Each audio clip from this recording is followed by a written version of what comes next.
انشاءاللہ تعالی اب آج کے ہمارے دوسرے عنوان کی طرف بڑھنے سے پہلے میں مختصر سا اسلامک ریسرچ سینٹر کا تعارف آپ لوگوں کے سامنے رکھ دوں۔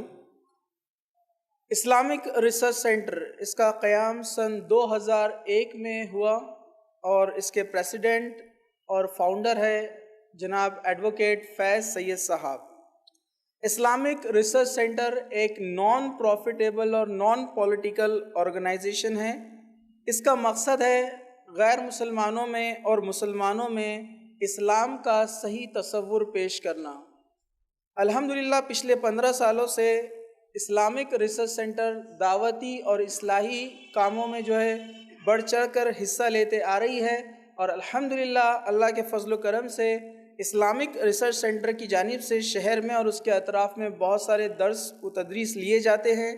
اسی طرح اسلامک ریسرچ سینٹر کے اندر مختلف شاخیں ہیں، جس میں سے ایک بیت المال کا بھی نظم کیا جاتا ہے، مطلب آپ کے زکوٰۃ، صدقات وغیرہ ڈونیشنز کو ان کے پراپر یوٹیلائزیشن کے لیے ایک مد بنایا گیا ہے۔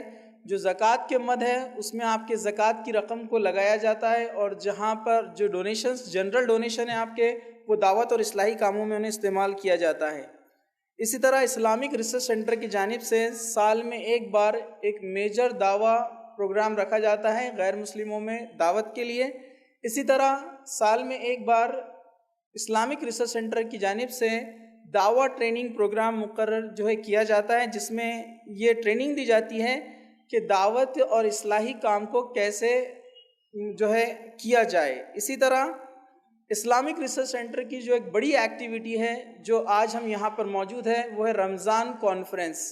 یہ ہر سال رمضان کے آخری عشرے میں اس کانفرنس کو رکھا جاتا ہے۔ اسی طرح Islamic research centre YouTube channel پر کافی ایکٹیو ہے، جس کے الحمدللہ 70,000 سے زیادہ سبسکرائبر ہے، اور 35 ملین سے زیادہ اس کے ویو ہیں، مطلب لوگ اس کو اتنے دیکھ چکے ہیں الحمدللہ۔ اسی طرح ایڈوکیٹ فیض سید صاحب کے 52 سے زیادہ عنوانات پر مکمل ٹاپکس آپ کے ہیں، یہ یوٹیوب چینل پر موجود ہے، آپ اس سے فائدہ حاصل کر سکتے ہیں۔ اسی طرح اسلامک ریسرچ سینٹر کی جانب سے کریئر گائیڈنس پروگرام اور موٹیویشنل پروگرامز اسٹوڈنٹس کے لیے جاتے ہیں۔ اسی طرح اسلامک ریسرچ سینٹر کی ایک لائبریری ہے جو روہیلا گلی میں سٹی چوک کے قریب ہے۔ یہاں پر الحمدللہ 10,000 سے زائد کتابیں مختلف زبانوں میں موجود ہے، جیسے اردو، انگلش، ہندی، مراٹھی، اور الحمدللہ دنیا بھر کے تمام زبانوں کے جتنے بھی قرآن کے تراجم ہیں الحمدللہ یہ اسلامک ریسرچ سینٹر میں موجود ہے۔ الحمدللہ یہ مختصر سا تعارف تھا اسلامک ریسرچ سینٹر کا۔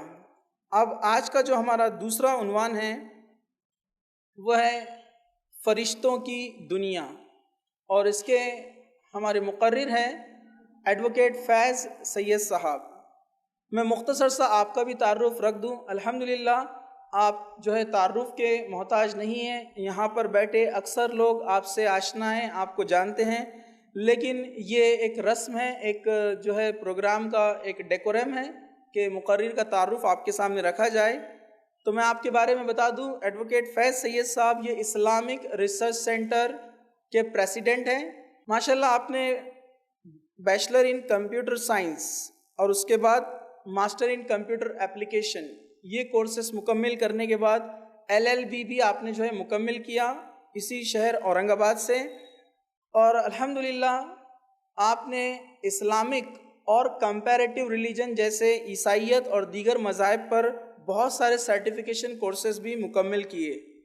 الحمدللہ ہندوستان کے تقریباً بڑے شہروں میں آپ کو مدعو کیا گیا مختلف عنوانات پر بیان کرنے کے لیے، خصوصی طور پر جو فیملی پرابلمز ہوتے ہیں یا بچوں کی تربیت، بچوں کی تعلیم، اس پر آپ کو خصوصی طور پر اس پر بیان کرنے کے لیے مدعو کیا گیا۔ الحمدللہ صرف ہندوستان میں ہی نہیں بلکہ سعودی عرب، دبئی وغیرہ میں بھی آپ کے بہت سارے انٹرنیشنل ٹورز بھی ہو چکے ہیں۔ تو الحمدللہ یہ ہمارے شہر کی خوش قسمتی ہے کہ ایک ایسے مقرر ہمارے ہی شہر میں رہتے ہیں اور ہم ان سے فائدہ حاصل کریں۔ تو میں زیادہ وقت نہ لیتے ہوئے جناب ایڈوکیٹ فیض سید صاحب کو دعوت دوں گا کہ وہ فرشتوں کی دنیا اس عنوان پر روشنی ڈالے۔ جزاک اللہ خیر۔ بسم اللہ الرحمن الرحیم ان الحمد للہ نحمده ونستعینه ونستغفره ونعوذ باللہ من شرور انفسنا ومن سیئات اعمالنا من يهدي الله فلا مضل له ومن يضلل فلا هادي له واشهد ان لا اله الا الله وحده لا شريك له واشهد ان محمدا عبده ورسوله وبعد فان خير الحديث كتاب الله وخير الهدي هدي محمد صلى الله عليه وسلم وشر الأمور محدثاتها وكل محدثة بدعة وكل بدعة ضلالة وكل ضلالة في النار. وقال عز وجل في القرآن المجيد أعوذ بالله من الشيطان الرجيم بسم الله الرحمن الرحيم يا أيها الذين آمنوا اتقوا الله حق تقاته ولا تموتن إلا وأنتم مسلمون. وقال يا أيها الناس اتقوا ربكم الذي خلقكم من نفس واحدة وخلق منها زوجها بث منهما رجالا كثيرا ونساء واتقوا الله الذي تسألون به والأرحام إن الله كان عليكم رقيبا. وقال يا أيها الذين آمنوا اتقوا الله وقولوا قولا سديدا يصلح لكم أعمالكم ويغفر لكم ذنوبكم ومن يطع الله ورسوله فقد فاز فوزا عظيما. اللهم صل على محمد وعلى آل محمد كما صليت على إبراهيم وعلى آل إبراهيم إنك حميد مجيد. اللهم بارك على محمد وعلى آل محمد كما باركت على إبراهيم وعلى آل إبراهيم إنك حميد مجيد. رب اشرح لي صدري ويسر لي أمري واحلل عقدة من لساني يفقهوا قولي.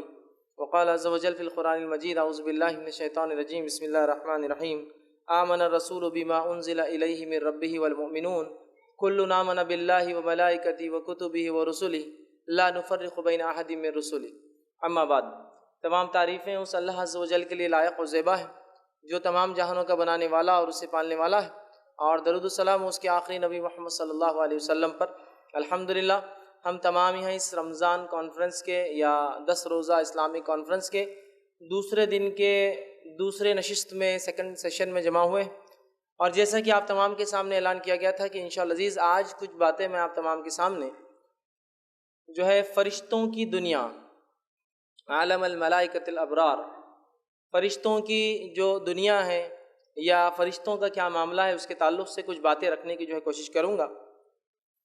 سب سے پہلی چیز تو یہ، فرشتوں کے تعلق سے یاد رکھیے فرشتوں پہ ایمان لانا یہ ہمارے ایمان کا ایک حصہ ہے اور یہ ہم پر واجب اور فرض ہے. جیسے کہ ایک شخص جو ہے ایمان لاتا ہے، اور ایمان کے جو ہے ستون ہم جانتے ہیں وہ 6 ہیں. اس ایمان کے ستون میں سب سے پہلا ہے کہ آمنت باللہ، ایمان لائے وہ شخص اللہ پر، و ملائکتی اس کے فرشتوں پر، و کتبی اس کی کتابوں پر، و رسولی اس کے رسولوں پر، والیوم الآخری اور آخرت کے دن پر، والقدر خیرہ و شرہ اور تقدیر پر کہ اس کا اچھا یا برا ہونا اللہ تعالیٰ کی طرف سے ہے. تو یہ 6 چیزیں ایسی ہیں جس پر ایمان لانا ہر مسلمان کے لیے واجب ہے، اس کو ایمان کہا جاتا ہے. اس کے تعلق سے بہت تفصیلی جو ایک روایت آتی ہے جو صحیح مسلم کی روایت ہے. عمر ابن خطاب رضی اللہ عنہ اس کے راوی و فرماتے ہیں نبی اکرم صلی اللہ علیہ وسلم کا ایک شخص آیا، اس نے سوال کیا. اس سوال میں ایک سوال یہ تھا کہ ایمان کیا ہے، جس کے جواب میں نبی اکرم صلی اللہ علیہ وسلم نے یہ 6 باتیں بتائی، جس میں تھے ایمان اللہ کے بعد ملائکہ، فرشتے. تو فرشتوں پر ایمان لانا یہ فرض اور ہم پر واجب ہے، یاد رکھیے یہ ایمان کا رکن ہے، اس کا ستون ہے، یاد رکھیے. اور جو یہ غائب کا ایک حصہ ہے، یاد رکھیے ایمان ملائکہ فرشتوں پر ایمان یہ غائب کی چیز ہے، مطلب یہ ایک ایسی چیز ہے جس کو ہم دیکھ نہیں سکتے، یاد رکھیے. اور غائب پر ایمان لانا یہ ہم پر یہ بھی واجب ہے، اس لیے کہ اللہ رب العزت نے سورہ بقرہ سورہ نمبر 2 اس کی آیت نمبر 3 نے فرمایا الذین یؤمنون بالغیب، مومن کی ایک صفت بیان کی ایمان والے کی کہ وہ ایمان لاتا ہے غائب پر. غائب سے مراد وہ چیز جس کو انسین کہیں گے ہم، جس کو ہم دیکھ نہیں سکتے یا کسی نے دیکھا نہیں ہے، یاد رکھیے. تو ایمان بالغیب یہ ہمارے ایمان کا حصہ ہے، اور فرشتوں پر ایمان بالغیب میں سے ہے، یاد رکھیے. اور اس کے علاوہ بھی غیب میں بہت ساری چیزیں ہیں جس کو ہم نہیں دیکھتے. اسی طرح جیسے کہ ایک اور دنیا ہے، ایک عالم ہے جس کو ہم کہتے ہیں جنوں کی دنیا. انشاءاللہ اس کی تفصیلات جو آنے والے جو ہے دنوں میں آئیں گی. تو آج جس دنیا کے تعلق سے بات آپ کے سامنے رکھوں گا وہ ہے ورلڈ آف نوبل اینجلس، عالم الملائکۃ الابرار، کہ فرشتوں کی دنیا کیا ہے، ان پر ایمان کس کو کہتے ہیں، اس کے تقاضے کیا ہیں. ورنہ ہم دیکھتے ہیں کہ فرشتوں پر ایمان میں کبھی کبھار ہم بہت گڑبڑ کر دیتے ہیں. جیسے کہ ایک ایگزامپل، ایک مثال دیتا ہوں کہ بہت سارے لوگوں کا یہ ماننا ہے کہ جو ابلیس جو ہے جن ہے، ابلیس جس کو ہم شیطان کہتے ہیں عام زبان میں، تو بہت سارے لوگوں کا یہ ماننا ہے کہ یہ ابلیس کسی زمانے میں ایک فرشتہ تھا اور بہت اللہ کی عبادتیں کیا کرتا تھا اور فرشتوں کا سردار تھا، لیکن ایک بار کیا کیا، بغاوت کر بیٹھا اپنے رب سے، تو کیا بن گیا؟ پھر وہ شیطان بن گیا۔ یاد رکھیے فرشتوں کے ایمان میں یہ چیز داخل ہے کہ فرشتے ہر وہ کام کرتے جو ان کا رب حکم دیتا ہے، اور ان کے رب کے حکم سے ہٹ کر وہ کچھ بھی نہیں کرتے۔ تو اگر کوئی شخص یہ ایمان رکھتا ہے، عقیدہ رکھتا ہے کہ وہ ابلیس وہ فرشتہ تھا، جن نہیں تھا، تو گویا اس کے فرشتوں پر ایمان میں گڑبڑ ہے۔ اس کا کہنا یہ ہے کہ فرشتے منمانی بھی کر سکتے ہیں اپنی، جبکہ ہم جانتے اللہ رب العزت نے قرآن میں اس چیز کا اعلان کر دیا۔ سورہ کہف سورہ نمبر 18 آیت نمبر 50 میں وَإِذْ قُلْنَا لِلْمَلَائِكَةِ اسْجُدُوا لِآدَمَ فَسَجَدُوا إِلَّا إِبْلِيسَ كَانَ مِنَ الْجِنِّ فَفَسَقَ عَنْ أَمْرِ رَبِّهِ، کہ جب تیرے رب نے حکم دیا فرشتوں کو کہ جھک جاؤ آدم کے سامنے، سارے کے سارے جھک گئے سوائے ابلیس کے۔ كَانَ مِنَ الْجِنِّ، اور وہ جنوں میں سے تھا، فَفَسَقَ عَنْ أَمْرِ رَبِّهِ، اور اس نے اپنے رب کے حکم کو جھٹلایا اور ٹھکرا دیا اور فسق کیا۔ تو یہاں اللہ رب العزت نے اس چیز کی وضاحت کر دی کہ ابلیس کبھی بھی فرشتہ تھا ہی نہیں۔ وہ کون ہے؟ بابائے جن، جنوں کا باپ ہے، جس طرح سے آدم علیہ السلام میرے اور آپ کے باپ ہے، سمجھ رہے آپ؟ اور آدم علیہ السلام کی نسل میں ایمان والے اور کافر ہوتے ہیں، ابلیس کافر تھا، اس کی نسل میں بھی ایمان والے اور کافر ہوتے ہیں۔ تو دیکھیے آپ، فرشتوں پر ایمان میں گڑبڑ کرتے ہیں ہم، اور پتہ نہیں عجیب و غریب کیسے کیسے عقائد فرشتوں کے تعلق سے کبھی کبھار لوگ بیان کرتے ہیں، سن کر بھی کبھی تعجب ہوتا ہے، عجیب و غریب کہ 2 فرشتوں کو اللہ تعالیٰ نے سزا دے دی اور عراق میں ایک شہر میں کنویں میں الٹا لٹکا دیا، اور وہ قیامت تک الٹے لٹکے ہوئے رہیں گے۔ سبحان اللہ، اللہ کے فرشتے جن کو چوائس ہی نہیں دی گئی کیا کرنا ہے اور کیا نہیں کرنا ہے، ان کے پاس کوئی آپشن نہیں ہے، جو رب کہتا ہے وہ کرتے، وہ یفعلون ما یؤمرون، جو ان کا رب حکم دیتا ہے وہ کر گزرتے ہیں۔ کیوں اللہ ان کو سزا دیں گا؟ وہ کیوں بغاوت کریں گے؟ اور کنویں میں کیوں اللہ تعالیٰ ان کو الٹا لٹکا دیں گا اور قیامت تک کے لیے بولے وہ الٹے؟ تو یاد رکھیے عجیب و غریب عقائد۔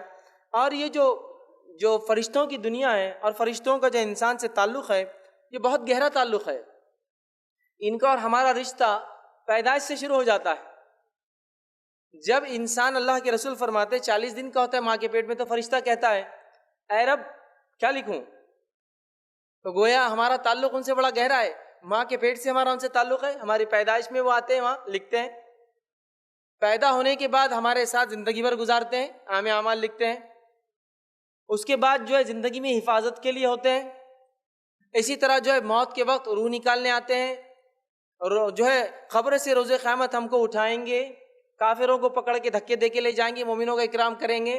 اس کے ساتھ ساتھ جنت اور جہنم کے اندر بھی جو ہے یہ جو ہے اللہ نے منتخب کر رکھے ہیں، تو کوئی جنت میں خدمت کے لیے ہوں گا، کوئی جہنم میں دھکا دینے کے لیے ہوں گا۔ تو گویا فرشتوں سے انسانوں کا بڑا گہرا تعلق ہے، پیدائش سے لے کر موت، موت سے لے کر حشر اور آخرت تک، مطلب آخرت کی ساری زندگی میں ان سے ہمارا گہرا تعلق ہے، ٹھیک۔ اور جو ہے اس کے ساتھ ساتھ ہم دیکھتے ہیں ان کا ہم سے جو گہرا تعلق ہے، اللہ رب العزت نے کچھ مخصوص کاموں کے لیے ان کو مقرر کر رکھا ہے، منتخب کر رکھا ہے، ٹھیک۔ اور ان کی دنیا یاد رکھیے یہ بہت عجیب اور غریب ہے، انسان اس کو سمجھ نہیں سکتا۔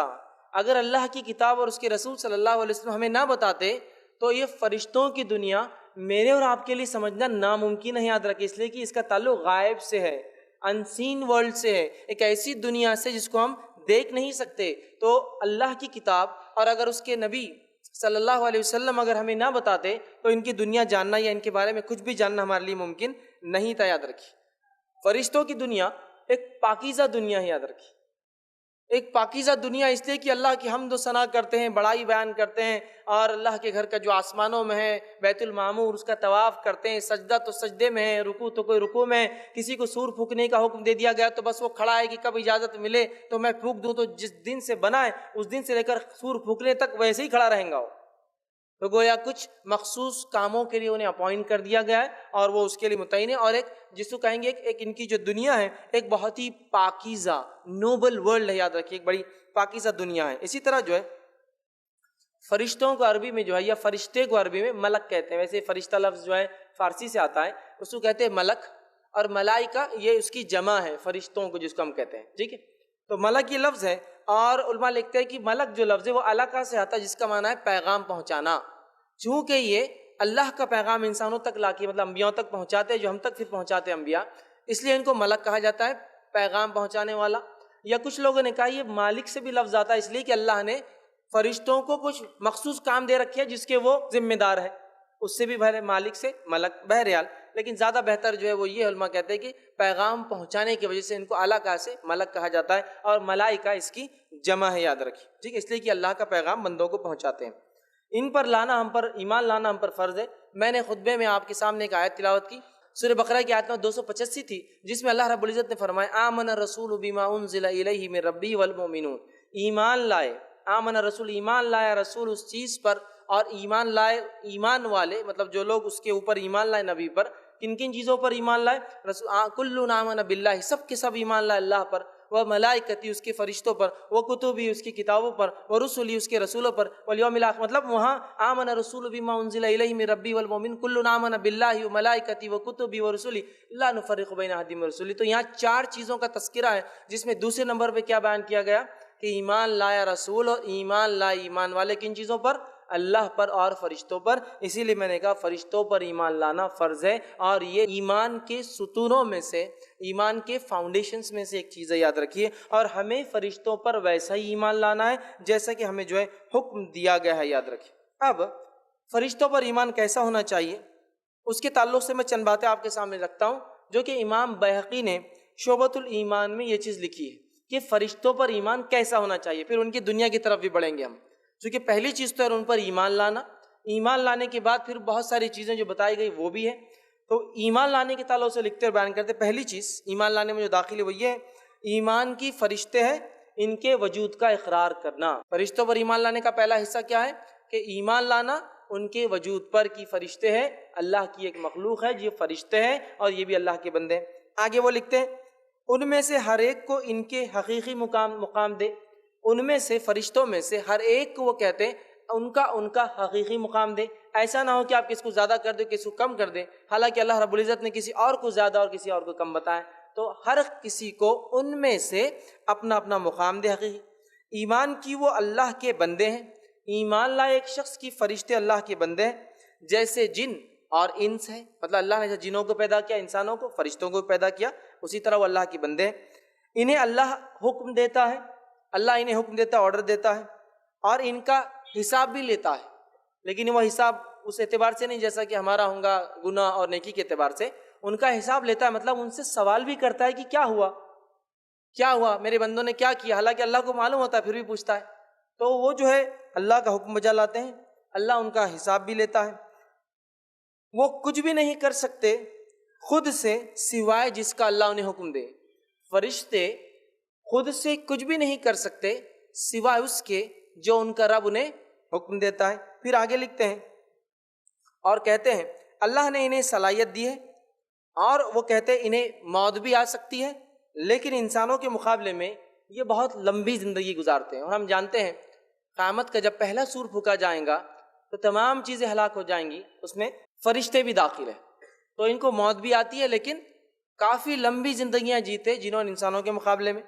ان کے بارے میں ایسا کچھ بھی نہیں کہنا چاہیے کہ وہ اللہ کے ساتھ شریک ٹھہر جائے، ایسی کوئی بات ان کے تعلق سے نہیں کہنا چاہیے جس کی وجہ سے ایسا ہو جائے کہ اللہ کی ذات میں یہ فرشتہ شریک ہو جائے، اور انہیں معبود نہیں بنانا چاہیے جس طرح سے عرب قومیں اسلام سے پہلے ان کی عبادت کرتی تھی، انہیں معبود، انہیں عبادت کی چیز نہیں سمجھنا چاہیے جس طرح سے عرب کی قوم یا کچھ قبائل لوگ ان کی جو ہے عبادت کرتے اور اس کا عقیدہ رکھتے ہیں۔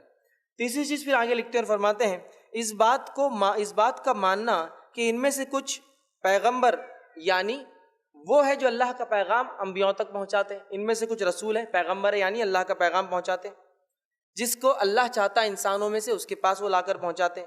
ان میں سے کچھ اللہ کا عرش اٹھائے ہوئے ہیں، انشاءاللہ آگے تفصیلات آئیں گے، اللہ کا عرش اٹھائے ہوئے، جو 8 فرشتے اٹھائے ہوئے، تو کچھ اللہ کا عرش اٹھائے ہوئے ہیں، اور جو صفوں میں کھڑے رہتے ہیں، کچھ فرشتے ایسے کہ صفوں میں کھڑے انتظار کرے اللہ کے حکم، صفوں میں کھڑے رہتے ہیں، اور جو جنت اور جہنم کے نگہبان ہیں، جو جنت اور جہنم کو دیکھ بھال کرتے ہیں اور اس کے نگہبان ہیں۔ پھر آگے لکھتے ہیں دیکھ بھال کرتے ہیں، اور کچھ انسانوں کے اعمال لکھتے ہیں، ٹھیک ہے، اور اسی طرح کچھ بادل کو ہانک کر لے جاتے ہیں بارش کے لیے، اور جو ہے یہ سب کا تذکرہ وہ لکھتے ہیں قرآن کے اندر موجود ہے۔ تو یہ چند باتیں تھی جو امام بیہقی نے شعبۃ الایمان میں ان پر ایمان کے تعلق سے لکھی۔ تو ہمیں بھی چاہیے ان نکات کو جو میں نے کہے اس پر غور کریں، اور اس پر ہم بھی ویسا ہی عقیدہ رکھیں جیسا صحابہ نے اس معاملے میں عقیدہ رکھا۔ آگے آئیے، اب فرشتوں کے جسمانی اوصاف کی طرف چلتے ہیں۔ فزیکل کیریکٹرسٹکس جو ان کے کتاب اور سنت میں بتائے گئے ہیں، کیسے رہتے ہیں، کیسے دکھتے ہیں، کیا معاملات ہیں، وہ دیکھیں گے۔ پھر اس کے بعد دیگر 4 حصوں میں نے تقسیم کیا اس درس کو۔ 4 چیزوں میں سے پہلا حصہ ہے جسمانی اوصاف، فزیکل کیریکٹرسٹکس فرشتوں کے تعلق سے، جس میں سب سے پہلی چیز تو یہ ان کی پیدائش۔ تو ان کی پیدائش کے تعلق سے صحیح مسلم کی روایت ہے، اللہ کے رسول صلی اللہ علیہ وسلم فرمایا اور کہا، اللہ رب العزت نے ان جنوں کو آنکھ سے پیدا کیا، فرشتوں کو نور سے پیدا کیا، اور آدم کو اس چیز سے پیدا کیا گیا جس کا تمہیں ذکر کر دیا گیا ہے، مطلب قرآن میں اس کا ذکر ہے، اور آدم مٹی سے بنے۔ تو فرشتوں کو اللہ رب العزت نے نور سے پیدا کیا، یاد رکھیں۔ تو فرشتے نوری مخلوق ہے، جن ناری مخلوق ہے، آنکھ سے بنے، اور انسان خاکی مخلوق ہے، مٹی سے بنا ہوا ہے، خاک سے بنا ہوا ہے۔ تو وہ نور سے پیدا کیے گئے، اس وجہ سے ہم ان کو دیکھ بھی نہیں سکتے، لائٹ، ٹھیک ہے۔ اسی طرح اللہ تعالیٰ نے ان کو کیوں پیدا کیا؟ تو اللہ تعالیٰ نے ان کو مختلف کاموں کے لیے پیدا کیا۔ جیسا کہ ہم جانتے ہیں بہت سارے فرشتے، بارش برسانے کے لیے کچھ خاص فرشتے ہیں، زندگی روح پھونکتے ہیں خاص فرشتے ہوتے ہیں، روح نکالنے کے لیے خاص فرشتے ہوتے ہیں، نام اعمال لکھنے کے لیے خاص فرشتے ہوتے ہیں، جنت کو سنبھالنے کے لیے خاص فرشتے، اور ان کے لیڈر سردار بھی ہے، جہنم کو لوگوں کو پھینکنے اور دہکانے کے لیے خاص فرشتے ہیں۔ تو اللہ نے ان کو کچھ مخصوص کاموں کے لیے پیدا کیا، نور سے پیدا کیا۔ اور اسی طرح یہ کب پیدا ہوئے؟ یہ انسان کی پیدائش سے، آدم علیہ السلام کی پیدائش سے پہلے پیدا ہوئے، لیکن کب اس کی تفصیلات ہمیں نہیں ملتی ہے۔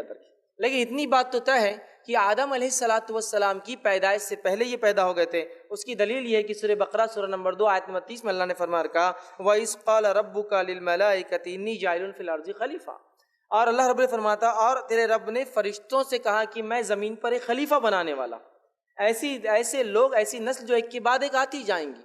تو یہاں اللہ تعالیٰ نے آدم علیہ السلام کو بنانے سے پہلے فرشتوں کو آدم علیہ السلام کے تعلق سے خبر دی۔ تو اس سے ہی پتہ چلا یہ ہماری پیدائش، مطلب آدم علیہ السلام کی پیدائش سے پہلے پیدا ہوئے، لیکن کب واللہ اعلم ہم نہیں جانتے، ٹھیک ہے۔ یہ بات اس آیت سے طے ہوگی۔ اب یہ کس چیز سے پیدا کیے گئے؟ یہ تفصیلات میں رکھ چکا ہوں کہ یہ نور سے پیدا کیے گئے۔ اور اسی طرح چونکہ وہ نور سے پیدا ہوئے، ہم ان کو ان کے حقیقی شکل میں، ریئل فزکس میں، یا ریئل اس میں ہم ان کے شیپ یا اس میں سائز میں یا فزیکلی ان کو حقیقت میں ہم دیکھ نہیں سکتے، سوائے جب اللہ تعالیٰ انہیں حکم دیتا ہے اور وہ انسانی شکل لے کر آتے ہیں، تو تب انہیں کوئی دیکھ سکتا ہے۔ جیسے کہ نبی اکرم صلی اللہ علیہ وسلم کے زمانے میں جبرائیل علیہ السلام کچھ مواقع پر آئے، کچھ باتیں کی، اور جانے کے بعد اللہ کے رسول صلی اللہ علیہ وسلم نے کہا کہ یہ جبرائیل تھے۔ تو وہ انسانی شکل لے کر آئے تھے، ایک صحابی کی شکل میں وہ آتے تھے۔ تو ہم فرشتوں کو چونکہ وہ نور سے بنے ہیں، اپنی آنکھوں سے نہیں دیکھ سکتے، سوائے اس کے کہ اللہ رب العزت انہیں اجازت دے تو وہ شکل لیتے ہیں، اور پھر جب شکل لیتے انسانی، اس انسانی شکل میں کچھ لوگوں نے انہیں دیکھا ہے، جیسا نبی اکرم صلی اللہ علیہ وسلم صحابہ نے۔ اور اس امت میں سے نبی اکرم صلی اللہ علیہ وسلم ایسے شخص ہے جس نے فرشتے کو یا فرشتوں کو حقیقت میں دیکھا ہے۔ صرف نبی اکرم صلی اللہ علیہ وسلم کی ذات کے علاوہ کسی نے بھی فرشتوں کو ان کے حقیقی شکل میں نہیں دیکھا۔ اور آپ نے خود ماں عائشہ کو فرمایا رضی اللہ عنہا کو کہ میں نے جبرائیل کو 2 مرتبہ ریئل شکل میں دیکھا ہے، حقیقی شکل میں دیکھا ہے۔ پہلی مرتبہ جب وہ وحی میرے پاس لے کر آئے تب دیکھا ہے، اور جب وحی لے کر آئے جب میں نے دیکھا تو زمین سے لے کر آسمان تک سب بھر گیا تھا جبرائیل علیہ السلام سے، کچھ نہیں دکھ رہا تھا اس کے علاوہ، اتنے بڑے آپ۔ اور دوسری بار میں نے جبرائیل کو سدرۃ المنتہا معراج میں دیکھا، حقیقی شکل میں۔ تو اس امت سے فرشتوں کو کسی نے حقیقی شکل میں نہیں دیکھا، سوائے جب وہ انسانی شکل میں آئے، یا پھر نبی اکرم صلی اللہ علیہ وسلم ہی ایک ایسی شخصیت ہے جنہوں نے حقیقت میں ایک فرشتے کو اپنی آنکھوں سے دیکھا۔ یاد رکھیے، باقی کسی نے انہیں نہیں دیکھا، اس بات کو آپ یاد رکھ لیں۔ اور جو روایت میں نے آپ کو بیان کی کہ میں عائشہ کو اللہ کے رسول فرمایا میں نے جبرائیل کو جب دیکھا، تو روایت کے الفاظ اس طرح سے، صحیح مسلم کی حدیث ہے کہ یہ بہت بڑے ہوتے ہیں۔ جبرائیل علیہ السلام کے تعلق حدیث میں عائشہ فرماتی ہے کہ میں نے آپ سے فرمایا میں نے انہیں دو مرتبہ دیکھا۔ جب وہ نازل ہوئے تو وہ آپ فرماتے کہ زمین سے آسمان تک ان کا خط تھا، مطلب جو نیچے سے اوپر تک جو دیکھ سکتے تھے صرف اور صرف جبرائیل علیہ السلام ہی نظر آ رہے تھے. تو گویا فزیکل ان کا جو جس کو حیت کیفیت جسمانی ہے بہت بڑے ہوتے ہیں، جس میں سے جبرائیل علیہ السلام کے تعلق سے آتا ہے اتنے بڑے تھے کہ زمین سے لے کر آسمان تک. اور آپ سے فرماتے ہیں ان کو 600 پر تھے جبرائیل علیہ السلام کو، اور وہ پروں میں سے جب میں نے دیکھا تو ہیرے اور موتی جو ہے جھڑ رہے تھے. تو بڑے خوبصورت ہوتے ہیں، بہت بڑے بڑے ہوتے ہیں، ٹھیک ہے. اور اسی طرح سے جو ہے کوئی انسان لیکن اپنی آنکھوں سے انہیں نہیں دیکھ سکتا. یاد رکھیں. اسی طرح ابو داؤد کی روایت ہے، جابر بن عبداللہ رضی اللہ عنہ فرماتے ہیں اور کہتے ہیں رسول اللہ صلی اللہ علیہ وسلم فرمایا اور کہا مجھے اجازت ملی جب میں معراج گیا تو مجھے اجازت دی گئی کہ عرش کے جو فرشتوں نے 8 جو عرش کو اٹھائے ہوئے ہیں ان میں سے ایک فرشتے سے بات کرنے کی مجھے معراج میں اجازت ملی. آپ نے کیا فرما رہے ہیں؟ میں جب معراج گیا تو مجھے عرش کو جو فرشتے اٹھائے جن کی تعداد 8 ہے، ایک فرشتے سے مکالمہ بات کرنے کی اجازت ملی. تو آپ نے فرمایا جب میں نے اسے دیکھا تو اس فرشتے کی کان کی لو، ایئر لوب، کان کی لو سے لے کر کاندھے تک کا فاصلہ ایک پرندے کے اڑنے کے 700 سال کے برابر تھا. 700 ایئرس. کان سے لے کر کاندھے تک کا فاصلہ اس ایک فرشتے کا جو اللہ کے عرش کو اٹھائے ہوئے، سبحان اللہ، کان سے لے کر کاندھے تک 700 سال اگر پرندہ اڑے تو اس کے برابر ڈسٹنس کور ہوگا جو اس کے کان سے لے کر کاندھے تک تھا. میں نے تھوڑا سا حساب کتاب کیا اس کو دنیاوی اعتبار سے.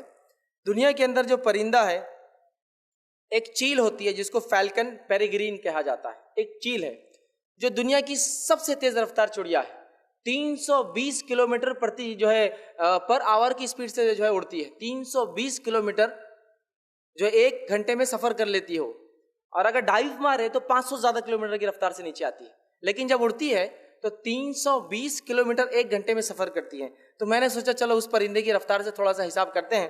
تو اگر وہ پرندہ 320 کلومیٹر کی رفتار سے اگر 700 سال تک اڑے گا تو وہ جو ہے 196 کروڑ 22 لاکھ اور 40 ہزار کلومیٹر کا سفر طے کریں گا.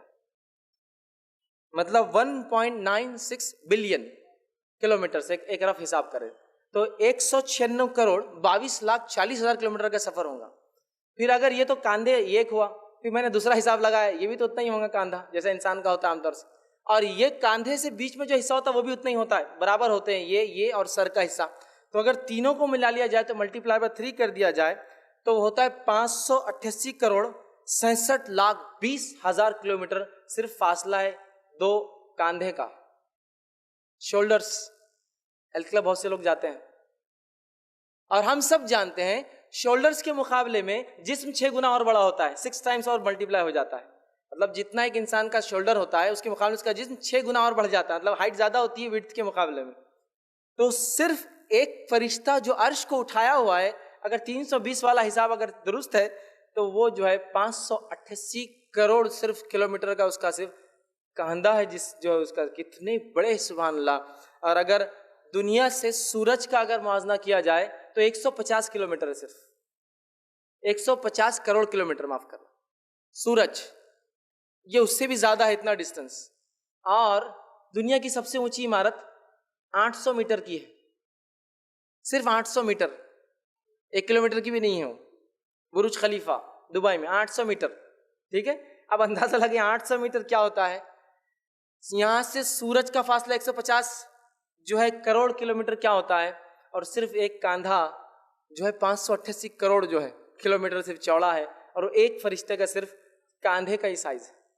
سبحان اللہ. تو بہت بڑے ہوتے ہیں، ان امیجنیبل سمجھو ان کی ہائٹ ہوتی ہے. مطلب ہم اندازہ نہیں لگا سکتے ان کی کیفیت اور حیت کا، فزیکل سٹرکچر کا. یاد رکھیے. تو پھر آپ سے فرماتے ہیں مجھے ایک فرشتے سے بات کرنے کی اجازت ملی، اور جب میں نے اس سے بات کی تو اس کا یہ فاصلہ صرف کان سے لے کر کاندھے تک 700 سال کی ایک پرندے کی مسافت جو طے کرتا اتنا اس کا فاصلہ تھا. تو اس سے اندازہ بہرحال ہوتا ہے کتنے بڑے بڑے ہوتے ہیں. اسی طرح جو ہے یہ جو ہے پر بھی ہوتے ہیں ان کو. اللہ رب العزت سورہ فاطر سورہ نمبر 35 آیت نمبر 1 میں فرماتا کہتا ہے، اور اس آیت کا ترجمہ اس طرح سے ہے: اس اللہ کے لیے تمام تعریفیں جو ہے سزاوار ہے، لائق اور زیبا ہے، جو آسمان اور زمین کا جو ہے پیدا کرنے والا ہے، اور جس نے 2 3 اور 4 پروں والے فرشتوں کو جو ہے اپنا پیغمبر جو ہے بنانے والا ہے، مخلوق میں سے جو چاہے زیادتی کرتا ہے، اور اللہ ہر چیز پر قادر ہے۔ تو یہاں کا اللہ نے فرشتوں کو بنایا، پر ہوتے ہیں 2 3 4 اس سے زائد بھی، اس لیے کہ جبرائیل علیہ السلام کے تعلق سے حدیث میں آتا ہے کہ ان کو 600 پر تھے، 600 ونگس یاد رکھیں۔ تو فرشتوں کی فزیکل کیفیت میں یہ بھی ہے، جسمانی کیفیت میں، اوصاف میں ان کو پر ہوتے ہیں، بہت بڑے ہوتے ہیں، نور سے اللہ رب العزت نے ان کو پیدا کیا ہے۔ اسی طرح فرشتے بہت خوبصورت ہوتے ہیں، یہ بہت خوبصورت ہوتے ہیں۔ جیسے کہ میں نے کہا، آپ صلی اللہ علیہ وسلم جبرائیل علیہ السلام کو دیکھا، 600 پر تھے اور پروں میں سے ہیرے اور موتی ان کے جھڑ رہے تھے۔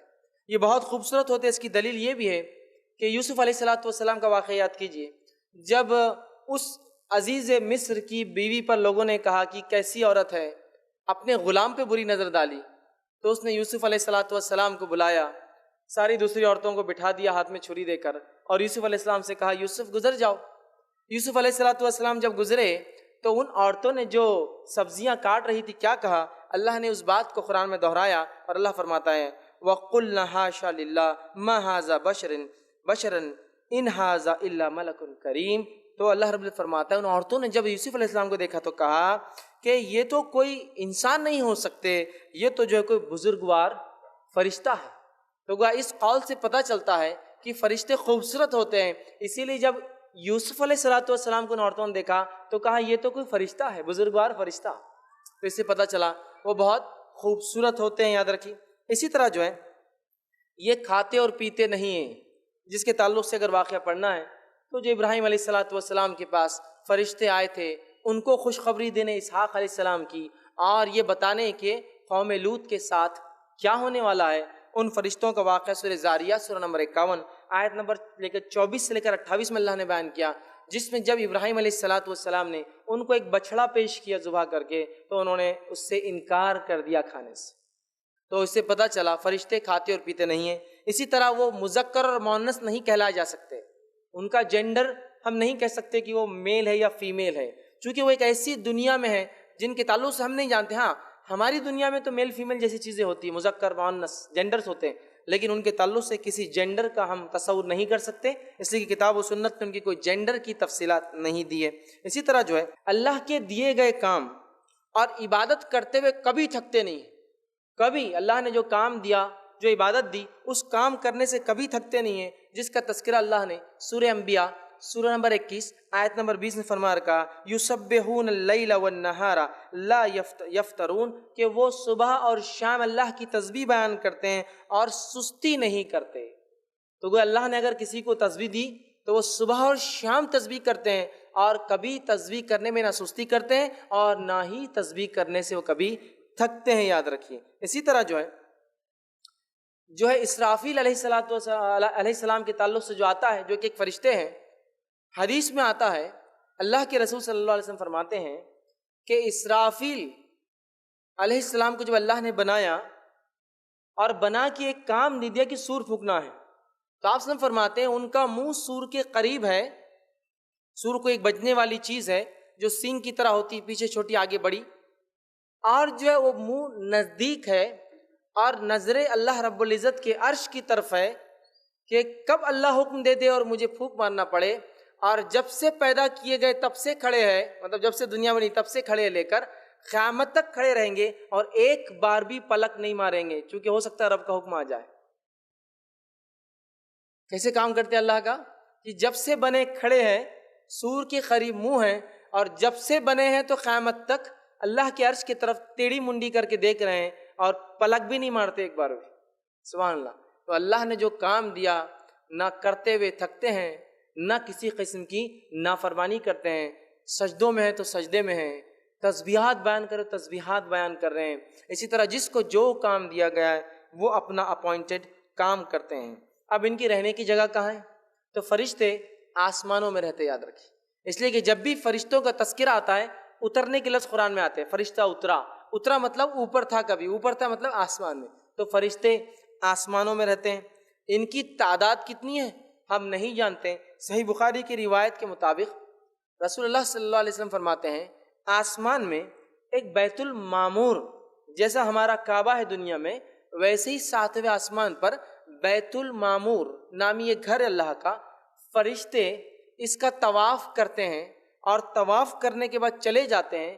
آپ صلی اللہ علیہ وسلم فرماتے ہیں 70,000 فرشتے اس میں روز عبادت کرتے ہیں اور ان کا دوبارہ نمبر کبھی نہیں آئے گا۔ پھر 70,000 فرشتے روز اس گھر میں طواف کرتے ہیں، عبادت کرتے ہیں، اور ایک دن کے بعد جب چلے جاتے 70,000 تو نیکسٹ ٹرن ان کا قیامت تک نہیں آنے والا ہے۔ یہ ان کی تعداد ہے۔ اسی طرح ایک روایت میں آپ صلی اللہ علیہ وسلم فرماتے ہیں کہ روز قیامت جہنم میدان محشر میں کھینچ کر لائی جائیں گی، حشر کے میدان میں لائی جائیں گی، جس کے 70,000 سیکشنز ہوں گے، 70,000 حصوں میں تقسیم ہوں گی عذابات کے اعتبار سے۔ ہر سیکشن کو 70,000 فرشتے کھینچ کر لائیں گے۔ مطلب ایک سیکشن کو 70,000 پل کریں گے، اور 70,000 ایسے سیکشن ہیں، 70,000 کو 70,000 سے ضرب دے دیجئے تو ہوتا ہے، اس کا حساب لگا لے تو 490 کروڑ ہوتا ہے۔ تو گویا یہ لاتعداد ہیں، بہت کثیر تعداد میں ہیں۔ کتنے ہیں واللہ عالم، ہم نہیں جانتے۔ اگر یہ بھی حساب لگا لے کہ ایک آدمی کے نام نامہ لکھنے کے لیے 2 ہے تو بھی تعداد کتنی ہو جاتی ہے، اندازہ لگا لیجیے۔ سمجھ رہے آپ؟ تو بہرحال بہت تعداد ہے۔ ان میں سے کچھ فرشتوں کے نام مشہور اور معروف ہیں، جیسے کہ ہم جانتے ہیں جبرائیل علیہ السلام، میکائیل علیہ السلام، اسرافیل علیہ السلام، مالک جو جہنم کا داروغہ ہے، رضوان جو جنت کے داروغہ ہے، منکر نکیر جو خبر میں سوال کرنے آتے ہیں، اسی طرح ہاروت اور ماروت جو بابل نامی ایک شہر میں آزمائش کے لیے آئے تھے، رقیب اور عتید بول کر علماء لکھتے ہیں یہ وہ فرشتے ہیں جو ہم جو بات کرتے ہیں کیچ کر لیتے ہیں، نوٹ کرتے ہیں، لکھ کے رکھتے ہیں، حساب رکھتے ہیں۔ تو بہرحال کچھ کے نام ہم جانتے ہیں، لیکن بہت سارے نام ہمارے جو چلن میں ہیں اس میں سے بہت سارے نام کتاب اور سنت میں، قرآن حدیث میں نہیں ملتے، لیکن چلن میں۔ لیکن یہ وہ معروف نام ہے جو ہمیں نام کے ساتھ، ویسے اگر ملک الموت، موت کا فرشتہ، لیکن نام نہیں پتا، تذکرہ ہے موت کا، ملک الجبال پہاڑ کا فرشتہ، تذکرہ ہے لیکن نام کیا ہم نہیں جانتے، پہاڑوں کے فرشتے، ٹھیک ہے۔ تو بہرحال نام اتنے نام آتے ہیں، اور جو ہے بہت سارے نام چلن میں لیکن وہ ثابت نہیں ہوتے۔ اسی طرح جو ہے پہلے سور پھونکنے کے بعد یہ بھی ختم ہو جائیں گے، اس لیے کہ اللہ رب العزت نے قرآن میں کہا کہ تمام کے تمام لوگ جو ہے، تمام چیزیں جو ہلاک ہو جائیں گی سوائے تیرے رب کی ذات کے تعلق سے۔ تو اللہ کو چھوڑ کر سب ہلاک ہو جائیں گے، تو فرشتے اس میں شامل ہیں۔ تو پہلے سور کے بعد یہ ختم ہو جائیں گے، پھر دوسرے سور کے بعد جو ہے تمام جیسے انسان اٹھیں گے یہ بھی اٹھا لیے جائیں گے۔ اب ان کے کچھ کیریکٹرسٹکس، اوصاف ہم دیکھتے ہیں۔ پہلی چیز جو ہے یہ بہت باعزت ہوتے ہیں اور فرما بردار ہوتے ہیں، ٹھیک ہے، بہت باعزت اور فرما بردار۔ اللہ تعالیٰ نے سورہ عبس سورہ نمبر 80 آیت نمبر 16 میں اللہ تعالیٰ نے فرما رکھا کرام بررہ، جس کا معنی ہے جو بزرگ اور پاک ہوتے ہیں۔ اس لیے میں نے کہا کہ یہ جو ہے بہت باعزت اور فرما بردار ہوتے ہیں۔ اسی طرح بہت حیادار بھی ہوتے ہیں، یاد رکھیے فرشتے بہت حیادار ہوتے ہیں، ٹھیک ہے۔ اسی طرح ان کے تعلق سے، صلاحیتوں کے تعلق سے آتا وہ یہ ہے مختلف شکلیں لے سکتے ہیں۔ یہ فرشتوں کی صلاحیت میں سے ایک صلاحیت ہے مختلف شکلیں لے سکتے ہیں۔ جیسے مریم علیہ السلام کے پاس ایک فرشتہ آیا تھا، خوشخبری دینے کے اللہ نے ان کو چن لیا ہے دیگر عورتوں پر، دنیا کی تمام عالم کی عورتوں پر، تو وہاں ایک شکل میں آئے تھے۔ اسی طرح قوموں کو آزمانے کے لیے فرشتے آتے ہیں۔ لوط علیہ السلام کی قوم کو آزمانے فرشتے آئے، وہ قوم ان کے پیچھے پڑ گئی اور جو ہے گناہ کا جو وہ کرتی تھی، گناہ برے کام، اس کا حسد کیا اور اللہ نے اس قوم کو ہلاک کر دیا۔ تو گویا یہ جو ہے مختلف شکلیں لے سکتے ہیں، لیکن ایک بات یاد رکھ لیجئے کہ جن کے پاس فرشتے آتے ہیں ان کا ہر بار نبی ہونا ضروری نہیں۔ جیسا مریم علیہ السلام کے پاس جو فرشتے آئے لیکن وہ نبی نہیں ہے۔ اسی طرح بہت ساری قوموں کے پاس آتے ہیں جن کو آزماتے، ایسا ہاروت اور ماروت آئے۔ اسی طرح یہ قوم لوط کے پاس 2 فرشتے آئے۔ تو فرشتے جن کے پاس آتے ہیں وہ نبی ہر بار ہونا ضروری نہیں، لیکن وہ مختلف شکلیں لے سکتے ہیں اللہ جب حکم دیتا ہے اور آتے ہیں۔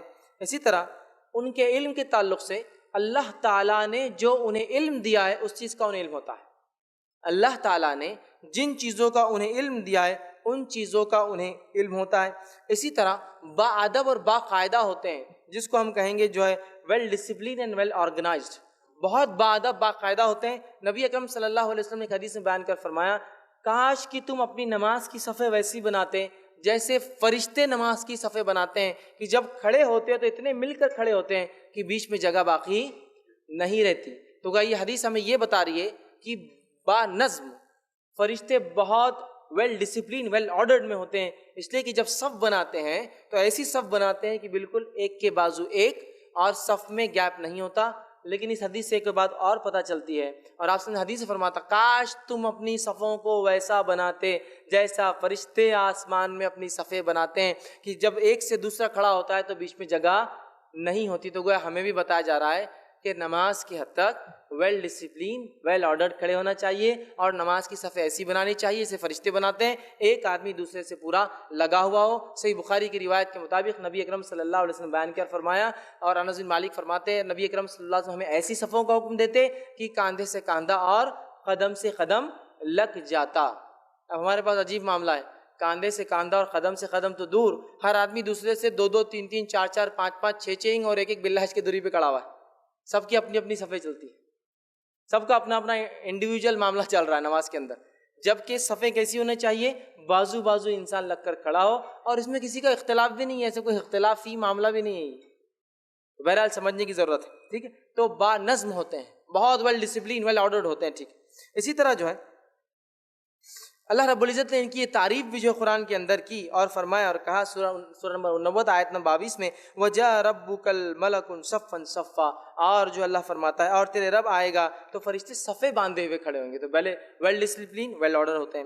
اسی طرح جو ہے فرشتے کبھی غلطی نہیں کرتے، فرشتے کبھی غلطی نہیں کرتے، یہ بات یاد رکھی، ورنہ اس میں بہت ہماری وہ ہوتی ہے کہ فرشتے اور پتہ نہیں کیا کیا قصے اور کہانیاں لوگوں نے بیان کر دی، اور ایک مرتبہ ایک صاحب سنانے لگے اور کہنے لگے دیکھو زیادہ علم حاصل نہیں کرنا، زیادہ علم نہیں، کیوں؟ تو زیادہ علم حاصل کرنے سے انسان شیطان بن جاتا۔ میں نے کہا انسان شیطان کیسے؟ تو بولے دیکھو میں قصہ سناتا ہوں۔ شیطان جو تھا نا، بولے پہلے فرشتہ تھا، بولے بہت علم حاصل کر دیا، زیادہ علم حاصل کر دیا، جیسے تم لوگ کر رہے آج کل، بولے پڑھ لے رہے، یہ کر لے رہے، وہ کر لے رہے، زیادہ علم حاصل کر لیا۔ زیادہ علم حاصل کرنے کے بعد کیا ہوا؟ بولے جب اللہ نے حکم دیا تو حکم نہیں مانا، تو اللہ نے نکال دیا جنت سے، تو بولے وہ فرشتہ ہے نا، اس نے ایک ٹیم بنا لیا، بولے، اور برے فرشتوں کو جمع کیا اپنے آس پاس، مطلب فرشتہ شیطان بن گیا اور اس نے ایک ٹیم بنایا، اور ٹیم بنا کے بولے اپنے ٹیم میں سب برے فرشتوں کو جمع کر لیا، اور پھر اس نے فلاں فلاں فلاں یہ کام کیا، آدم علیہ السلام کو نکالا فلاں۔ یاد رکھیے ایسی بات نہیں ہے، فرشتے تو کبھی غلطی کرتے ہی نہیں ہیں، وہ تو میں نے پہلے وضاحت کر دی، وہ ابلیس جو ہے کبھی فرشتہ تھا ہی نہیں، وہ شروعات سے جن تھا، یہ الگ بات ہے، فرشتوں میں رہتا اٹھتا بیٹھتا تمام چیزیں تھیں، لیکن وہ کبھی بھی فرشتہ نہیں تھا، ٹھیک ہے۔ تو لہٰذا وہ غلطی نہیں کرتے، مخصوص لوگوں کے پاس آتے ہیں، یاد رکھیے، جیسا کہ میں نے کہا شکلوں میں آتے، شکلوں کے علاوہ بھی موجود ہوتے ہیں، انشاءاللہ آگے میرے تفصیلی بیانات ہیں۔ فرشتے دعا اور بد دعا کس کو دیتے ہیں، ٹھیک ہے، اور اس کے علاوہ جو ہے فرشتے کس کے لیے اترتے ہیں، انشاءاللہ اس میں تفصیلات لوں گا۔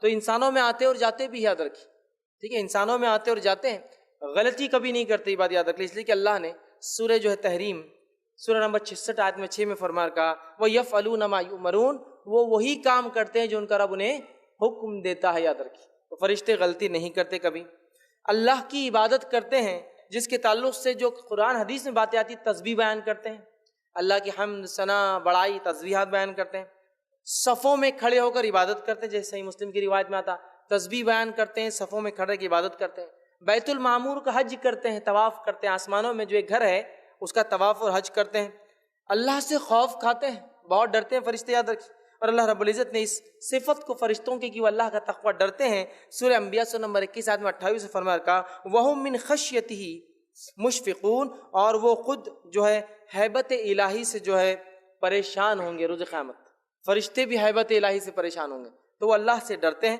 اس لیے کہ اللہ کا تقوی عبادت ہے، اس لیے میں نے اس کو اس میں لکھا۔ اسی طرح فرشتے اور ہمارا تعلق، ابن آدم کا تعلق کیا ہے، فرشتوں کا اور ہمارا تعلق کیا ہے، چند باتیں وہ بھی ہم دیکھتے ہیں۔ تو فرشتے اور آدم کی اولاد کا مطلب ہمارا تعلق کیا ہے، چند باتیں دیکھتے ہیں۔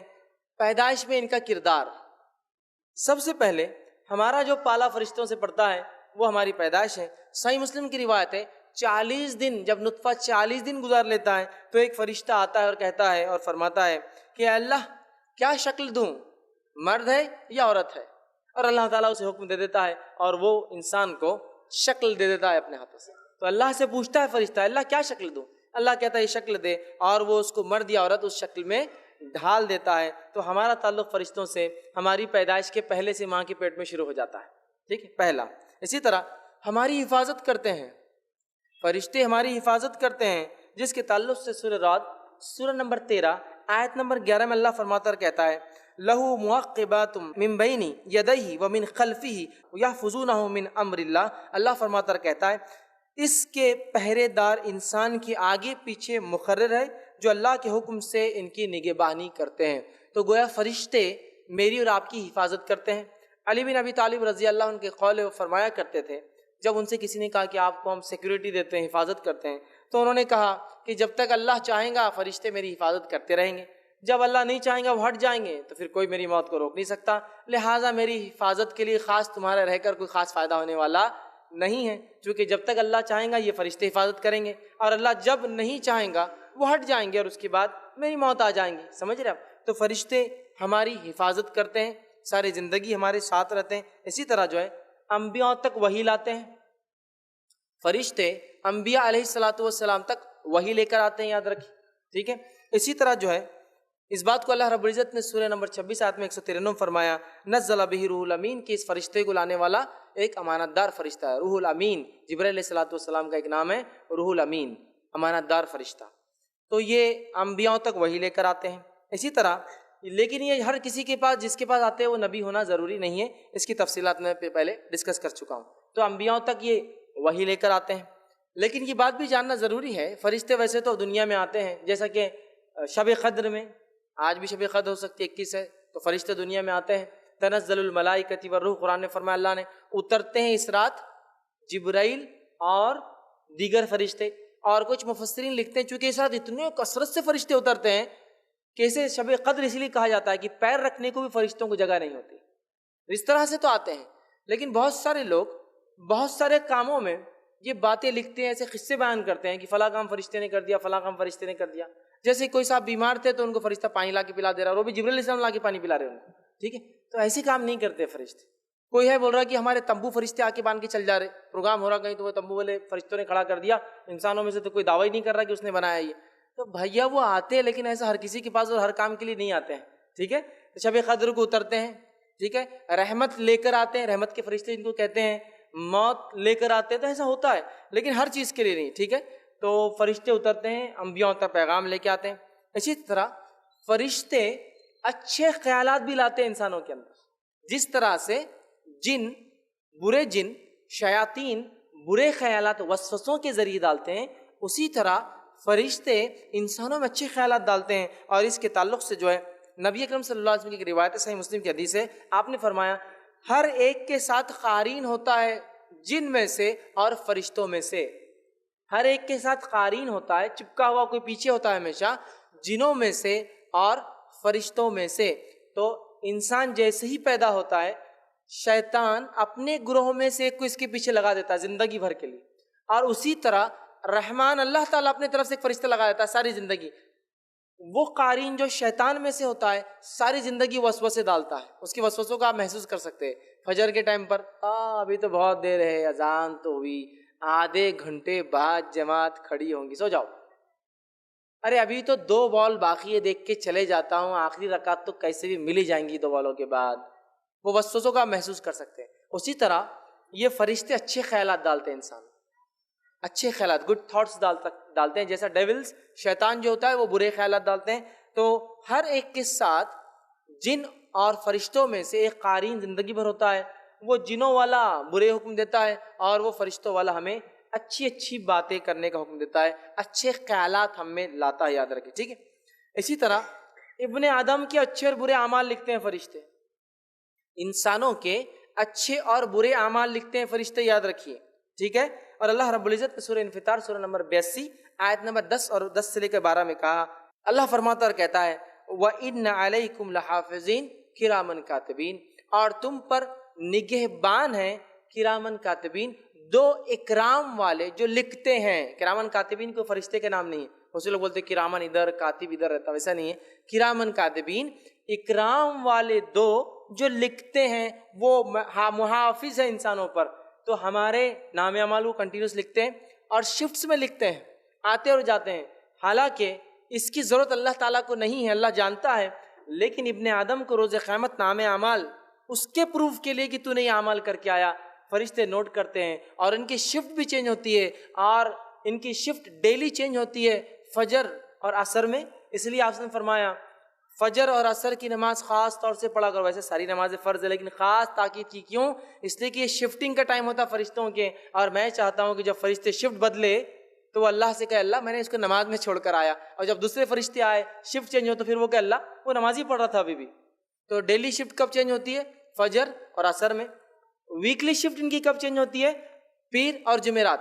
اسی لیے آپ نے فرمایا کہ میں پیر اور جمعرات کا روزہ رکھتا ہوں. کیوں؟ تو یہ فرشتے شفٹ چینج کرتے ہیں. ویکلی شفٹ، ڈیلی شفٹ فجر اور عصر، ویکلی شفٹ پیر اور جمعرات. اس لیے آپ سب جمعرات اور پیر کا روزہ رکھتے. کیوں رکھتے؟ اس لیے کہ وہ کہتے ہیں جب وہ فرشتے شفٹ میں جائے عمل لے کے تو کہ اللہ روزے کی حالت میں پایا، جب دوسرے شفٹ بدلے تو کہ اللہ روزے کی حالت میں پایا. تو نماز کی حالت، روزے کی حالت. تو ویکلی شفٹ ہے. اسی طرح منتھلی شفٹ بھی ہوتی ہے اور ایئرلی شفٹ بھی چلتی ہے ان کی. بہرحال خیر تفصیلات کا موقع نہیں ہے. بہرحال تو فرشتے نگہبان ہوتے ہیں، اعمال کو لکھتے ہیں، انسانوں کو آزمانے آتے ہیں. اللہ تعالیٰ انسانوں کو آزمانے بھیجتا ہے. جیسے کہ صحیح بخاری اور صحیح مسلم کی روایت ہے، بنی اسرائیل میں 3 لوگ تھے. ایک کوڑی تھا جس کا خراب ہو جاتا ہے، کلر بدل جاتا ہے، ایک دم سفید ہو جاتا ہے. دوسرا فرمایا وہ شخص تھا جو اندھا تھا، اور تیسرا وہ شخص تھا جس کو بال نہیں تھے. تینوں کے پاس اللہ نے فرشتوں کو بھیجا، تینوں کی آزمائش کی. کوڑی کے پاس گئے، کہا کہ کیا چاہیے تمہیں، کیا معاملہ؟ اس نے کہا بڑا غربت فلاں ہے، اور اگر اللہ میرا کوڑ کا مرض دور کر دے تو بس اس سے زیادہ تو کوئی بات ہی نہیں ہو سکتی اچھی. فرشتہ کہتا جا یہ میں کر دیتا ہوں. اور پھر پوچھتا اور کوئی خواہش؟ تو کہتا ہے ہاں مجھے اگر اونٹ مل جاتا ہے ایک تو بڑا ہوتا ہے. وہ کہتا جا یہ خواہش تیری اللہ پوری کرتا ہے. ایک اونٹ دیتا ہے اور اللہ خوب مال و دولت دیتا ہے. دوسرے کے پاس جاتا ہے، اس کو جو ہے کہتا ہے تجھے کیا چاہیے، کیا معاملہ؟ وہ کہتا ہے کہ میرا جو ہے معاملہ اگر بینائی آ جاتی تو اچھا ہوتا، بینائی دے دیتا ہے. کہتا ہے کیا چاہیے؟ تو کہتا ہے بکری، وہ دے دیتا ہے. تیسرے کے پاس جاتا ہے، کہتا ہے کیا چاہیے؟ تو کہتا ہے اگر مجھے بال ہو تو میں بڑا خوبصورت لگوں تو تھوڑا سا اس کا ہو جائے، تو اس کو بال مل جاتے ہیں اور اس کو ایک جانور دے دیا جاتا ہے. اور اس کے بعد پھر وہ فرشتہ آتا ہے مانگنے کے لیے واپس. جب 2 انکار کرتے اور ایک دے دیتا ہے تو وہ 2 کو پھر وہی حالت میں کر دیتے فرشتے جیسے وہ پہلے تھے. تو یہ حدیث سے پتہ چلتا ہے فرشتے آزمانے کے لیے آتے ہیں تو اللہ بھیجتا ہے. اسی طرح صحیح مسلم کی روایت ہے، ایک شخص اپنے گھر سے نکلا، ایک کسی سے ملنے جا رہا تھا. ایک فرشتہ اور کہا کیا تو اس سے ملنے اس لیے جا رہا ہے کہ تجھ پر کوئی اس نے احسان کیا تھا؟ وہ کہتا نہیں. کیا اس لیے جا رہا تھا کہ کوئی قرض ادا کرنا ہے یا کوئی رشتہ داری ہے؟ وہ کہتا نہیں، میں صرف اس لیے ملنے جا رہا ہوں اس شہر سے اس شہر تاکہ میں اپنے مسلمان بھائی سے ملوں. فرشتہ کہتا اللہ کو تیری ادا پسند آئی کہ تو خالص اپنے بھائی کو ملنے کی نیت سے نکلا، اللہ نے تیری مغفرت کر دی. تو یہ انسانوں کے آزمائش کے لیے آتے ہیں. ٹھیک ہے، تو آزمائش کے لیے آتے ہیں اور بہت ساری روایتوں میں آپ کو واقعات ملیں گے. اسی طرح جو ہے ہاروت اور ماروت کا واقعہ تو مشہور ہے، جو اللہ رب العزت نے سورہ بقرہ سورہ نمبر 2 آیت نمبر 102 میں بیان کیا. جو ایک قوم کے پاس انہیں جادو سکھانے آئے تھے، اس کے ذریعے ان کی آزمائش تھی. انشاءاللہ تفصیلات میرے آخری 2 عنوانات کے اندر آئیں گی، جن اور جادو کی حقیقت میں انشاءاللہ. ٹھیک ہے، تو وہ آزمائش کے لیے آئے تھے ہاروت اور ماروت، تو گویا انسانوں کو آزمانے کے لیے آتے ہیں. اسی طرح موت کے وقت روح نکالنے آتے ہیں. جب انسان مر جاتا ہے تو فرشتہ روح نکالنے آتا ہے، یاد رکھیں. اسی لیے میں عام زبان میں کئی بار کہتا ہوں، کوئی دعویٰ کرے اس کو فرشتہ دکھ گیا تو پھر آپ سمجھ لیجئے معاملہ ختم ہی ہو گیا. فرشتہ دکھا مطلب معاملہ ختم. جانے کا وقت چونکہ ملک الموت ہی دکھتے ہیں انسان، اور جب دکھ جاتے ہیں تو وہ لے کے ہی چلے جاتے، چھوڑ کے نہیں جاتے پھر. ٹھیک ہے، وہ غائب ہے نا، اور غائب جب انسان دیکھ لیتا ہے تو واپس دنیا میں آنے کا چانس نہیں ہوتا اس کو. تو ملک الموت یاد رکھیے. اور یہ وہ فرشتے جو گھات لگائے بیٹھے رہتے ہیں، اللہ جب حکم دیتا ہے موت کا آ جاتے ہیں اور اس کی موت نکال کر کبھی انڈیویجول اور بہت سے روایت میں ٹیم ورک بھی کرتے ہیں، بہت ساری فرشتوں کے ساتھ آتے ہیں. جیسا نیک انسان کو لینے آتے ہیں تو اچھی شکل کے فرشتوں کو ساتھ لاتے ہیں، برے انسانوں کو لینے آتے ہیں تو گندی گندی چہروں کے جو سخت چہروں کے فرشتوں کو لے کے آتے ہیں، اور نیک انسان کو خوشخبری کے ساتھ نکالتے ہیں. برے انسان کو خوب مار ٹھوک کر جو ہے اس کو خوب مار کے، چونکہ اس کو پتہ چل جاتا ہے، اس کی ٹھکائی کر کے اس کو کہیں گے، خوب پیٹتے ہیں اس کو اور اس کو باہر نکالتے ہیں. اسی طرح جو ہے کچھ فرشتے مقام محشر میں بھی ہوں گے، جیسی خبروں سے گناہ گار نکلیں گے وہیں سے مار دھاڑ شروع ہو جائیں گے ان کے ساتھ، اور مارتے ہوئے جو ہے محشر کے مقام تک لے جائیں گے. تو بہرحال یہ موت کے وقت آتے ہیں روح نکالنے کے لیے. اسی طرح خبر میں آنے والے ہیں، ہمارا تعلق وہاں بھی ہے، اور خبر میں کیا کریں گے؟ آ کر وہ سوال کریں گے. وہ کون ہے جو 2 سوال کریں گے؟ منکر اور نکیر ہے. ٹھیک. اور ایک عجیب بات ہے کہ اگر کبھی کوئی درس جن کا بھی ہوتا، جنوں کا، تو میں سمجھتا اکثر اس میں صرف ڈر رہے ہوں گے بازو کون آ گیا کہ انہیں تو نہیں ہے، یہ فلاں ہے. یہ حالت ہے. فرشتے جو برکت لاتے ہیں، رحمت لاتے ہیں، زندگی دے کے جا رہے ہیں، موت کے وقت آئیں گے، خبر میں بھی آنے والے، محشر میں بھی آ جائیں گے، جنت کو بھی سنبھال رہے، جہنم کو. ان سے کوئی تعلق قائم کرنا ہی نہیں چاہتے ہم لوگ. سمجھ رہے آپ؟ جنوں سے تو بہت ڈر لگتا، فرشتوں سے نہیں لگتا کبھی ڈر. حالانکہ یہ نگہبان ہے، جن تو نگہبان بھی نہیں نا، وہ خود بھی حساب کتاب ہونے والا ہے ان کا. فرشتے نگہبان ہیں، اس لیے کہ ان کا حساب کتاب نہیں، وہ لکھ رہے ہیں اور جو لکھ رہے ہیں وہ ریکارڈ ہاتھ میں مل جائیں گا، سیدھے ہاتھ والے کامیاب، الٹے ہاتھ والے ناکام۔ ان سے نہیں ڈر لگتا، ان سے دوستی کرنے کا شوق نہیں ہے، جنوں سے بڑا ڈر لگتا، جنوں سے بڑی دوستی ہے اور پتہ نہیں کیا کیا قبضے میں کر لے رہے اور کیا کیا کر لے رہے، ان سے کرنے کی ضرورت ہے، یہ نگہبان ہیں، ان سے دوستی بہت مفید ہے، جنہوں سے دوستی کوئی فائدہ نہیں دیں گی، یاد رکھیے مفید دوست ہیں ہمارے، نہ ان سے ڈر رہا ہے کوئی، نہ ان سے کوئی جو ہے دوستی کا معاملہ ہے، جبکہ حقیقت میں ہونا یہ چاہیے۔ اب دیکھیے اگر ہائر اتھارٹی نے کسی کو نیچے لوئر اتھارٹی کو اپوائنٹ کر دیا کہ جا کے سوال کرو، تو کچھ نہ کچھ تو رابطہ ہونا چاہیے پہلے سے، تو فرشتوں سے اگر اچھے تعلقات بنانا ہے تو یہ نیک اعمال کی بنیاد پہ ان سے تعلقات بنتے، باقی رشوت وغیرہ نہیں چلتی، ان کو اوپر نیچے کا نہیں چلتا، 2 نمبر کا نہیں چلتا، ان کو پیور صرف اچھے اعمال چلتے، اچھے اعمال ہے تو یہ خود دوست بن جاتے ہیں، اور برے اعمال ہے تو بس پھر تو بہت برا حال کریں گے۔ تو قبر میں آ جاتے ہیں، کیوں آتے ہیں؟ سوال اور جواب کرنے۔ اسی طرح قیامت کے دن آ جائیں گے، جیسی خبروں سے لوگ نکلیں گے فرشتے آ جائیں گے اور پکڑ کے لے جائیں گے اور گناہ گاروں کو مارتے ہوئے لے جائیں گے، محشر کے اندر ساتھ ہوں گے، ٹھیک ہے۔ اسی طرح جو ہے آخرت میں ہوں گے، آخرت کے اندر بھی ساتھ ہوں گے، چاہے انسان جنت میں جائے یا جہنم میں، فرشتے دونوں میں، فرشتے دونوں میں۔ تو یہ وہ لوگ ہیں جن سے ہمارا تعلق ہونا چاہیے، جو چیزیں ان کو پسند ہیں وہ کام ہم نے کرنا چاہیے، ٹھیک ہے۔ اس لیے کہ آگے انشاءاللہ میری تفصیل دس ہے فرشتے کس کے لیے اترتے ہیں، ان کا اترنا، ان کا کسی کے پاس آنا باعث رحمت اور برکت ہے، یاد رکھیے۔ اور ان کے پاس جو چیز چلتی ہے جس وجہ سے دوستی کرتے ہیں وہ صرف اور صرف کیا ہے؟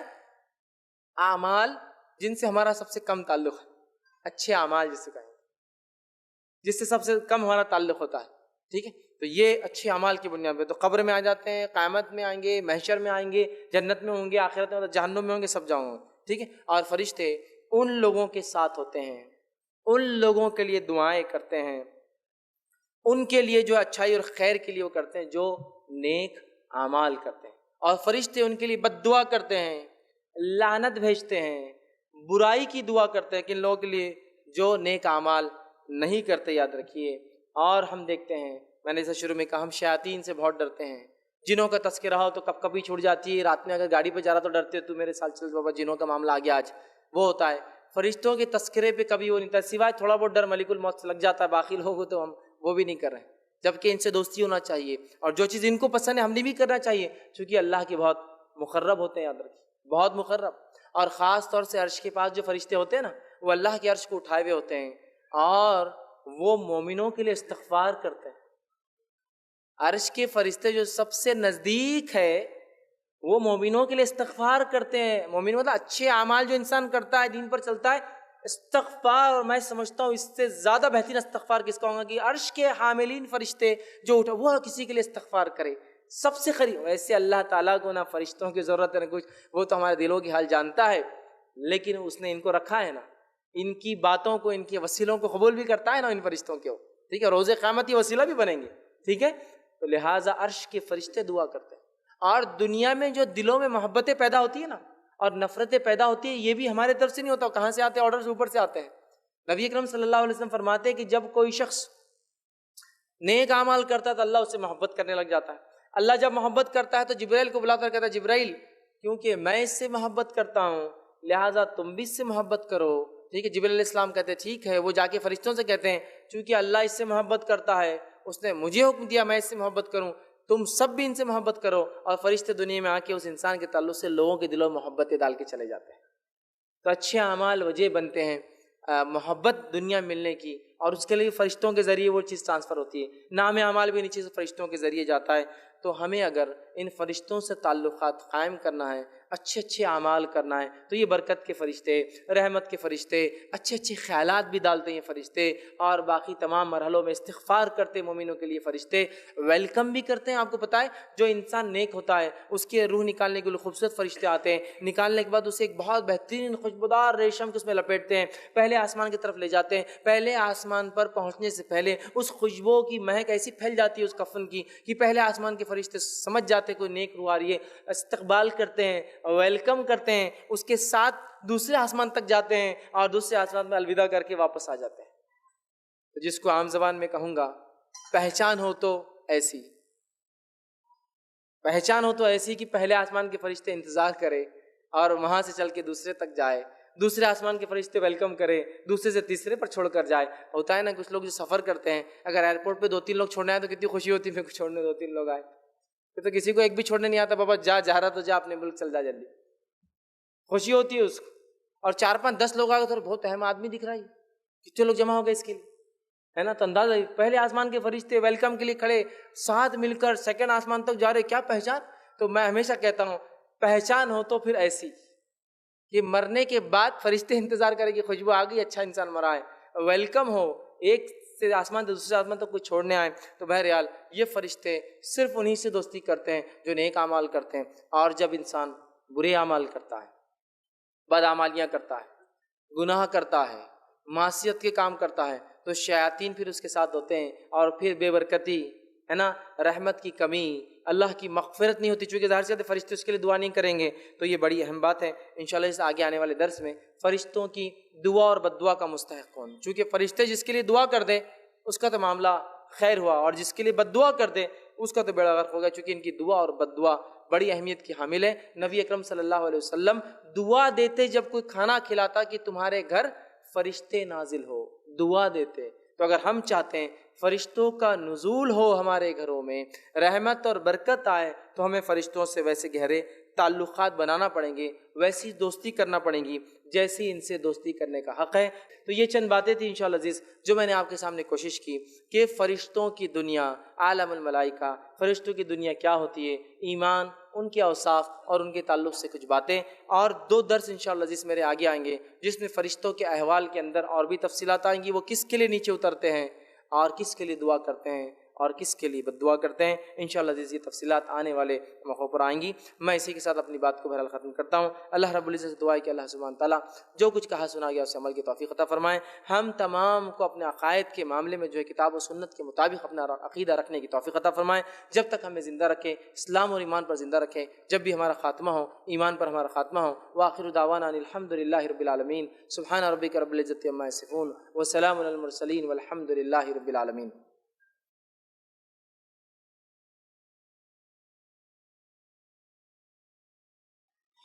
بسم اللہ الرحمن الرحیم. الحمدللہ رب العالمین والصلاة والسلام علی خاتم النبیین والمرسلین. رب اشرح لی صدری ویسر لی امری واحلل عقدۃ من لسانی یفقہوا قولی. محمد اشرف بول رہا ہوں. جی جو معراج کا واقعہ ہے، آپ صلی اللہ علیہ وسلم کو جبریل امین نے لے کے گئے تو ایک حد تک آپ رک گئے اور اس سے آگے جانے کے لیے آپ سے کہا گا، تو کچھ بیان میں یہ آتا ہے کہ آپ ہلاک ہو جائیں. جبریل امین بولے میں آگے جاؤں گا تو ہلاک ہو جاؤں گا یا جل جاؤں گا. یہ واقعہ صحیح ہے کیا؟ اور دوسرا یہ تھا کہ ہمارے ایک دوست نے، ان کے دادی تھے جو بہت عبادت گزار تھے، تو ان کا وقت آ گیا تھا موت کا، تو انہوں نے فرشتوں کو دیکھے تھے اور واپس کر دیے تھے. یہ بھی واقعہ صحیح ہے. بھائی نے ایک سوال کیا کہ جو ہے معراج کا جو نبی اکرم صلی اللہ علیہ وسلم کا سفر ہوا تو اس سفر کے اندر جبرائیل علیہ السلام جو ہے آپ صلی اللہ علیہ وسلم کے ساتھ ایک مقام تک گئے، اور اس کے بعد آپ نے کہا کہ میں ہلاک اور برباد ہو جاؤں گا. تو دیکھیے جہاں تک جو بات میرے علم میں وہ یہ ہے کہ جبرائیل علیہ السلام نے جو بات بیان کی تھی وہ یہ تھی کہ مجھے اس سے آگے جانے کی اجازت نہیں ہے، لہٰذا اے محمد صلی اللہ علیہ وسلم آپ آگے جائیے. تو گویا ایک مقام تھا سدرۃ المنتہا، وہ جبرائیل علیہ السلام کی حد تھی، اس سے آگے جبرائیل علیہ السلام کو جانے کی اجازت نہیں تھی. لیکن میرے علم میں یہ بات نہیں، واللہ عالم، کہ کیا انہوں نے یہ کہا تھا کہ میں ہلاک ہو جاؤں گا. لیکن جو بات ثابت ہے روایت سے وہ یہ کہ اس سے آگے مجھے جانے کی اجازت نہیں ہے. دوسرا سوال کا حصہ تھا کہ کسی نے بات کی کہ کوئی شخص کے والدہ تھے یا کوئی رشتہ دار تھے اور ان کے پاس فرشتے آئے موت کے، تو انہوں نے واپس کر دیا، ابھی نہیں بھائی بعد میں جائیں گے. تو اس کی کیا حقیقت ہے؟ تو یاد رکھیے ایسا ایک صحیح واقعہ جو روایت میں ملتا وہ ایک ہی واقعہ ہے، اور وہ موسیٰ علیہ السلام کے تعلق سے صحیح مسلم کی روایت. موسیٰ علیہ السلام کے پاس فرشتہ آیا ملک الموت، لیکن انسانی شکل میں آیا اور آ کر کہا، اور بغیر اجازت کے آیا. جس طرح سے شریعت محمدیہ میں بغیر اجازت کے کوئی گھر آئے یا جھانکے تو اس کی آنکھ پھوڑ دی جا سکتی ہے، جس پر کوئی قانونی حد قائم نہیں ہوں گی چونکہ اس کی پرائیویسی میں جھانک رہا تھا. اس شریعت میں بھی یہ تھا. تو جیسے ہی موسیٰ علیہ السلام نے دیکھا فرشتہ بغیر اجازت کے آ گیا، انہوں نے ایک مکہ مار دیا، حدیث میں آتا ہے، جس سے اس کی آنکھ نکل گئی۔ پھر اس نے کہا کہ میں تو فرشتہ ہوں، روح لینے آیا ہوں۔ تو جب موسیٰ علیہ السلام نے کہا اچھا یہ ہے تو آپ نے اجازت کیوں نہیں؟ اور موسیٰ علیہ السلام نے کہا کہ میں رہنا چاہتا ہوں ابھی۔ فرشتہ گیا اور کہا کہ اللہ موسیٰ علیہ السلام تو آ نہیں رہے، میری آنکھ بھی نکال دی، کیا کیوں؟ تو اللہ نے کہا کہ جاؤ موسیٰ سے کہو کہ ایک جانور کے جسم پر ہاتھ پھیرے، جتنے بال ہاتھ کو لگیں گے اتنے زندگی دوں گا۔ وہ پھر آیا اور کہا موسیٰ اللہ تعالیٰ فرماتا ہے کہ تم ایک جانور کے جسم پر ہاتھ پھیرو، جتنے بال لگیں گے جسم پر اللہ اتنے سال کی زندگی بڑھا دے گا۔ پھر موسیٰ علیہ السلام نے کہا اس کی بات کیا؟ تو کہا موت تو ہے۔ تو کہا پھر ٹھیک ہے، پھر وہ مجھے کوئی ضرورت نہیں، اب لے کے چلو ساتھ۔ تو موسیٰ علیہ السلام کا انتقال ہو گیا۔ لیکن اس کے علاوہ میں نہیں جانتا، اور یہ تو بہت ہی عجیب واقعہ ہے کہ فرشتے کسی انسان کے پاس آئے اور وہ کہتے جاؤ میں نہیں آتی۔ یہ سب میں سمجھتا ہوں قصے اور کہانیوں میں زندگیاں جو لوگ گزارتے ہیں ان کا معاملہ ہے۔ ہمارے پاس یہ حال ہے کہ دین اور شریعت ایک طرف اور قصے کہانیاں دین کا ایک اٹوٹ حصہ بن چکی ہے، اس حد تک کہ جس کی کوئی انتہا نہیں۔ غائب کی باتیں بھی دنیا میں بتا دی جا رہی ہیں۔ ایک صاحب علم ایک مرتبہ بیان کرنے اور کہا کہ ایک شخص کی مغفرت، بخشش، جہنم کے عذاب سے نجات اور کامیابی مل گئی آخرت میں، صرف ایک بار بیوی نے نمک زیادہ ڈالا تھا، انہوں نے صبر کر کے کھا لیا تو اللہ نے ان کی مغفرت کر دی۔ ایک بار بیوی نے نمک زیادہ ڈال دیا تھا، انہوں نے صبر کر لیا تو ان کی مغفرت ہو گئی۔ بات یہاں اس مغفرت کی نہیں، بات یہاں یہ ہے کہ مغفرت کس کی ہوتی ہے اور کس کی نہیں ہوتی ہے، غائب کا معاملہ ہے۔ حدیث میں ہے کہ دنیا کا شہید، دنیا کا عالم، دنیا کا سقی، جس کو دیکھ کر شہید، عالم، سقی کہا جاتا تھا، اللہ رحم کرے ان تین لوگوں سے جہنم دہکائے جائیں گے، جس کو تو دیکھ کر ہم سوچ بھی نہیں سکتے کہ جہنم میں جائیں گے۔ تو موت کے بعد کس کا کیا حل ہوگا، کس کے عمل کیسے، ہم نہیں جانتے ہیں۔ تو کیسے کوئی بیان کر سکتا کہ نمک کی وجہ سے کسی کی مغفرت ہو گئی؟ تو وہی معاملہ ہے قصے اور کہانیوں کا، کوئی چھلکے پھینک رہا ہے تو مغفرت ہو جا رہی۔ ہاں قرآن اور صحیح احادیث میں اگر یہ بات آ جائے تو تسلیم کرنے میں کوئی حرج نہیں ہے، لیکن یہ بات محمد صلی اللہ علیہ وسلم کے بعد وحی کا سلسلہ بند ہو گیا، اب کوئی نہیں بتا سکتا کس کے ساتھ کیا ہوتا اور کیا نہیں ہوتا قیامت تک، اب نہیں ہے۔ نبی اکرم صلی اللہ علیہ وسلم بتاتے دو لوگوں پر عذاب قبر ہو رہا ہے تو ہو رہا ہے، شیور، بالکل طے والی بات۔ لیکن اب اس کے بعد کوئی یہ نہیں کہہ سکتا ہے کہ ہم اگر فلاں لوگ قبر سے بولے قبرستان سے گزر جائے تو عذاب قبر بند ہو جاتا ہے، بولے ہو، اب نہیں ہو سکتا، کوئی نہیں بتا سکتا، یہ غائب ہے۔ تو وہی معاملہ ہے غائب کی، وہ فرشتے آ گئے انہیں بولے چلے جاؤ۔ میرے بھائی جب فرشتے آ جاتے ہیں وہ ٹائم اپاؤنٹڈ ہوتا ہے اور دوبارہ واپس لوٹنے کا موقع نہیں دیا جاتا ہے۔ نیکوکار خوشی خوشی اس کی روح دوڑتی ہے، نکالو کہتی ہے۔ میرا تفصیلی عنوان آ رہا ہے قبر سے آخرت تک، تفصیلات انشاءاللہ ڈسکس کریں گے، اس میں ہم لیں گے۔ تو بہرحال کسی کے لیے لوٹ کر واپس نہیں جاتے۔ نیکوکار کی روح خوشی خوشی اندر سے اچھل کود کر نکلتی ہے، اور برے انسان کی روح اندر پھاگتی ہے، دوڑتی ہے، فرشتے کھینچ کھینچ کر نکالتے۔ اللہ محفوظ کرے ایسی موت سے ہمیں۔ تو بہرحال تو یہ حالت ہے، تو کسی کے لیے فرشتہ موت کرا کر واپس نہیں جاتا ہے۔ آپ نے کسی نے سوال کیا کہ آپ نے کہا کہ روز قیامت فرشتے وسیلہ بھی کریں گے، مطلب سفارشی بنیں گے، کہ یہ کس طرح ہوگا، اس کی وضاحت ذرا کر دیجئے۔ تو دیکھیے شفاعت کا جو معاملہ ہے وہ محشر، ٹھیک ہے، مطلب جو ہے پہلے سور پھونکے جانے سے محشر تک کیا ہوں گا اس کی تفصیلات بھی انشاءاللہ جس میرے ایک لیکچر میں آ رہی ہے، ٹھیک ہے، حشر سے حساب تک، یا حساب سے حشر تک اس میں لوں گا۔ میں مختصر بتا دیتا ہوں کہ سب سے پہلے نبی اکرم صلی اللہ علیہ وسلم جائیں گے، اللہ انہیں کچھ دعا سکھائیں گا، آپ سجدہ ریز ہو جائیں گے، اٹھیں گے، اللہ تعالیٰ آپ کی دعا سنیں گا اور آپ سفارش کریں گے، اور ایک بڑی جماعت آپ کی سفارش کے جنت میں چلی جائیں گی۔ اس کو شفاعت کبریٰ یا شفاعت جو ہے عظمیٰ، عظمیٰ مطلب بڑی شفاعت کہتے ہیں۔ وہ چلے جائیں گے، پھر آپ کریں گے، اور ایسا بہت دیر تک کریں گے۔ یہ ہونے کے بعد پھر دیگر انبیاء، صلحاء، نیک لوگ، شہید اور فرشتے اور تمام لوگ کریں گے، تو موقع دیا جائے گا سفارش کا۔ لیکن یہ موقع کون دیں گا؟ اللہ جس کے لیے چاہیں گا۔ ہم نے جو سفارشی بنا لیے وہ ہے خود ساختہ، سیلف اپوائنٹڈ ہے ہمارے، تو پورے اللہ چاہیں گا تو فرشتے بھی وہاں سفارش کریں گے۔ روایتوں میں آتا ہے ان کی سفارش کیا ہوں گی؟ فرشتے نیک لوگوں کے لیے ابھی استغفار کرتے ہیں، اور روز قیامت نیک لوگوں کے لیے وسیلہ اور سفارشی بنیں گے کہ اللہ یہ نیک لوگ تھے، ان کو معاف کر دیا جائے، یہ چلے جائے۔ تو فرشتے بھی سفارش کریں گے۔ فرشتوں کی سفارش کس کے لیے ہوں گی، بات انشاءاللہ عزیز تفصیلی آگے ہم انشاءاللہ عزیز آنے والے درسوں میں اور دیکھیں گے۔ جی السلام علیکم ورحمۃ اللہ وبرکاتہ۔ میرا نام سید ضمیر ہے، میرا شاپ ہے۔ میرا سوال پہلے عنوان سے ہے کہ محرم اور غیر محرم کے تعلق سے اگر کسی لیڈیز کا انتقال ہوتا ہے تو اس کے بعد اس کا شوہر اس کے لیے محرم ہے یا غیر محرم، اور جس طریقے سے شیطان کے وسوسے دور کرنے کے لیے ذکر و اذکار ہوتے ہیں، ویسے فرشتے اچھے خیالات ڈالے یا اس میں آئے تو اس کے لیے بھی کچھ اذکار ہے کیا؟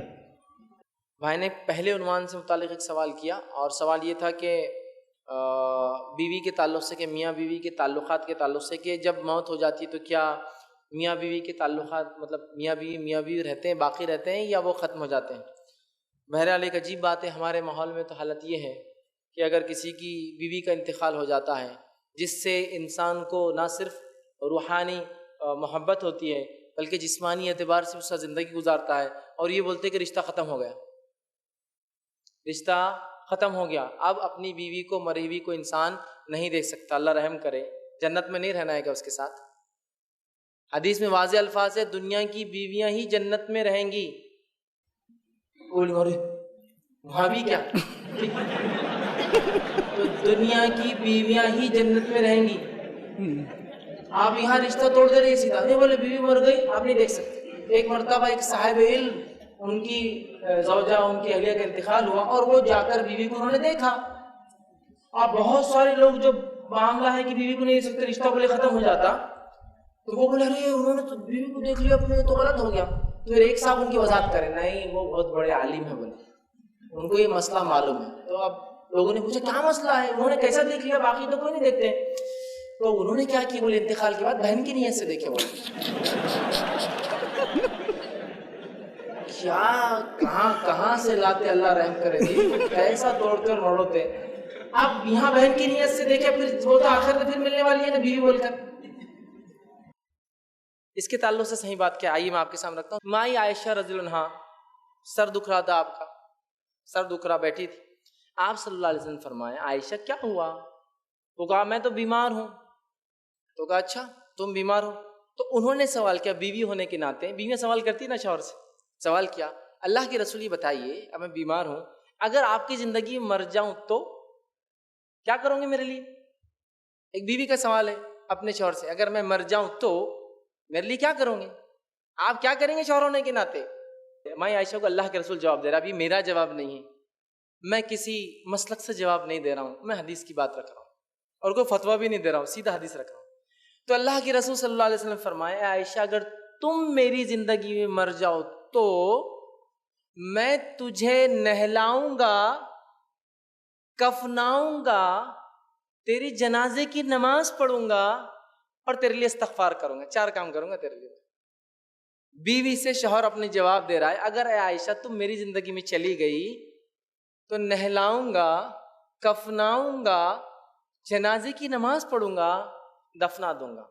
اب اللہ کے رسول صلی اللہ علیہ وسلم بھی تو شوہر سے کہا اے عائشہ تمہاری زندگی میں چلے جاؤں تو تم کیا کروں گی؟ چلو اب بتاؤ شوہر کے لیے، تم نے تو میرے سے پوچھ لیا بیوی کیا کر تم میرے میں، تو کہا اے اللہ کے رسول آپ بھی اگر میرے زندگی میں انتقال کر گئے تو میں آپ کو نہلاؤں گی، کفناؤں گی، اور جو ہے آپ کے لیے دعا کروں گی۔ یہ روایت کے تعلق سے میں عائشہ نے بیان کیا، لیکن دوسری امہات المومنین نبی کے انتقال کے بعد صلی اللہ علیہ وسلم میں عائشہ سے پوچھا عائشہ یہ روایت تو تم آج بیان کر رہی ہو، جب کیوں نہیں بولا، ورنہ ہم اپنے رسول کو، اپنے شوہر کو غسل دیتی؟ تو کہا وہ انتقال کے صدمے میں میں بھول گئی تھی، انتقال کے صدمے میں میں بھول گئی بیان کرنا کہ ہم امہات نہلا سکتی ہے نبی کو، چونکہ ان کی بیویاں تھی وہ۔ تو دوسری بیوی نے کہا اے عائشہ تم نے کیوں نہیں بولے جب بولنے کی بات تھی نا، یہ تو اتنا امپورٹنٹ۔ تو کہا میں غم کی وجہ سے بھول گئی تھی۔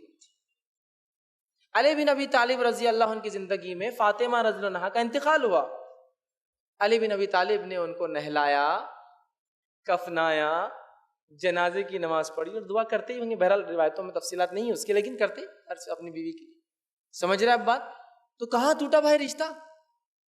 باقی ہے، تو یہاں بھی باقی ہے۔ تو ایک شوہر کر سکتا ہے بھائی میرے، اور شوہر کا ہی تو حق ہے کرے ہو، ٹھیک ہے؟ تو بہرحال کرنا چاہیے۔ غلط فہمی پتہ نہیں کہاں سے آگے کہ رشتہ ٹوٹ جاتا، اب کچھ نہیں، آپ دیکھ بھی نہیں سکتے، ہاتھ لگانا تو دیکھ بھی نہیں سکتے، ہاتھ لگانا دور ہے، زندگی بھر جس کے ساتھ رہا اور دیکھ نہیں سکتے، کیسی عجیب بات ہے۔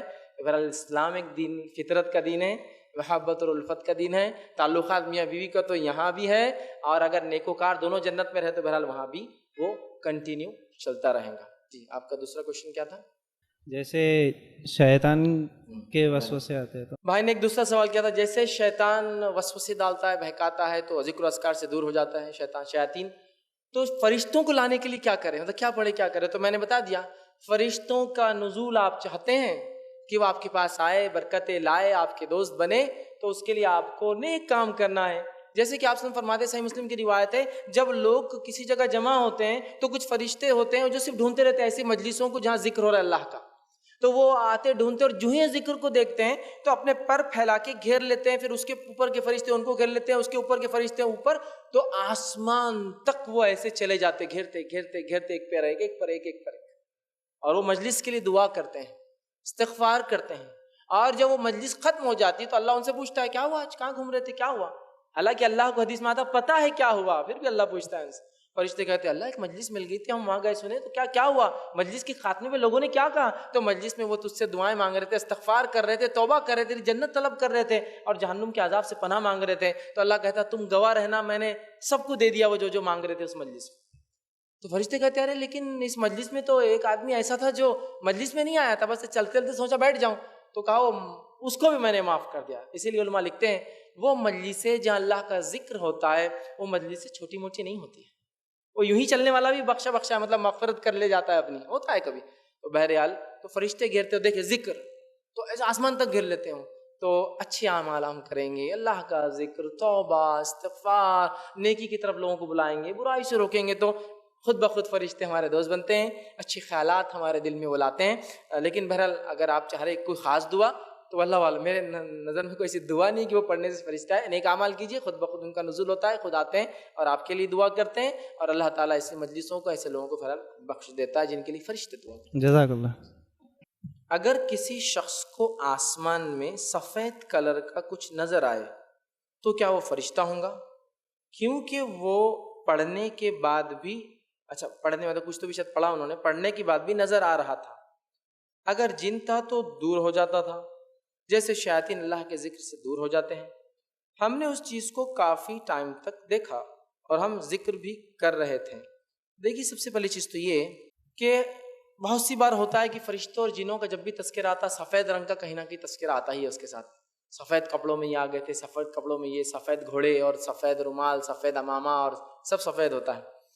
دوسرا سوال یہ تھا کہ ہم نے کچھ چیز دیکھی آسمان میں سفید، اللہ عالم کچھ بھی ہو سکتا ہے، بہت ساری چیزیں ہو سکتی ہے، دھواں ہو سکتا ہے، پرندے وغیرہ ہو سکتے جو اڑ رہے ہو، دیگر اور بہت ساری چیزیں ہو سکتی. چونکہ ضروری نہیں کہ آسمان میں کوئی چیز دکھے، تو ہاں یہ بھی ہو سکتا ہے کہ اگر آپ ذکر کر رہے ہوں تو ذکر کی وجہ سے سکینت طاری ہوتی ہے، اور سکینت جو ہے وہ دکھتی ہے، بادل کی شکل میں آ سکتی ہے. جیسا کہ ایک صحابی کے ساتھ ہوا، وہ رات میں قرآن پڑھ رہے تھے، ان کا بچہ بازو سو رہا تھا، گھوڑا بدکنے لگا، اچکنے لگا، اور وہ جلدی قرآن پڑھنے لگے تاکہ کہیں گھوڑا بدکنے سے بچے پیر نہ ڈال دیں. جب قرآن ختم کی دیکھا ایک سفید بادل.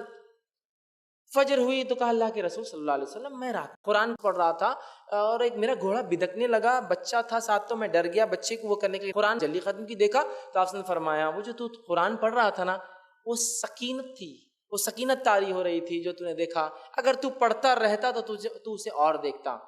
تو میں یہ بھی کہہ سکتا ہوں کہ سکینت ہو سکتی ہے، لیکن فرشتے نظر آئے میں ہرگز نہیں ہو سکتا. فرشتے ہماری دنیا کی آنکھوں سے ہم ان کو نہیں دیکھ سکتے. اس امت میں سے کسی نے اگر دیکھا ہے تو بس نبی اکرم صلی اللہ علیہ وسلم نے. اس کے علاوہ ان کی اصلی حالت میں اور انسانی شکل میں آیا تو واللہ عالم، معلوم ہی نہیں ہو سکتا. اس لیے کہ نبی کے زمانے میں نبی صلی اللہ علیہ وسلم بعد میں بتاتے تھے کہ یہ جبرائیل تھے، یہ فلاں فرشتے تھے. اب تو کوئی بتانے والا، لہٰذا اب کوئی معاملہ نہیں ہوگا، لہٰذا وہ سفید دکھنے والی چیز فرشتہ تو نہیں ہو سکتی. رہا معاملہ ہاں جن بھی ہو سکتا ہے، لیکن آپ نے کہا ذکر تو نیک جن ہو سکتا ہے، مومن تو اس کو ذکر سے کوئی فرق نہیں پڑنے والا. آپ کے برے شیاطین ہوتے ہیں جو چلے جاتے ہیں، لیکن وہ تو بہرحال وہ کیا چیز تھی واللہ عالم، لیکن فرشتہ یہ نہیں ہو سکتا. جی السلام علیکم، میرا نام سید فراز نیری ہے، میں 12ویں جماعت میں ہوں. میرا پہلا سوال یہ ہے کہ آپ نے کہا کہ پہلا سر جو پھونکا جائے گا تو سب ہلاک ہو جائیں گے، تو دوسرا سر کون پھونکیں گا؟ اور جو جس سے سر پھونکا جائے گا وہ انسٹرومنٹ بجا سکتے گا؟ بھائی نے دو سوال کیے کہ پہلا سر پھونکنے کے لیے جب سب ہلاک ہو جائیں گے تو دوسرا سر کون پھونکیں گا. انشاءاللہ عزیز میں کہوں گا کہ اس کی تفصیلات جو ہے خبر سے محشر تک میرا ایک پورا تفصیلی عنوان پرسوں کے دن آ رہا ہے تاخرات میں، جس میں پورا وہ کروں گا. سرسری آپ کو چونکہ آپ نے سوال کیا بول دیتا ہوں. پہلی چیز تو یہ کہ پہلا سور جو اسرافیل علیہ السلام پھونکیں گے، اور دوسرا بھی اللہ تعالیٰ ان کو اٹھا دیں گا دوسرے سور کے لیے، ٹھیک ہے؟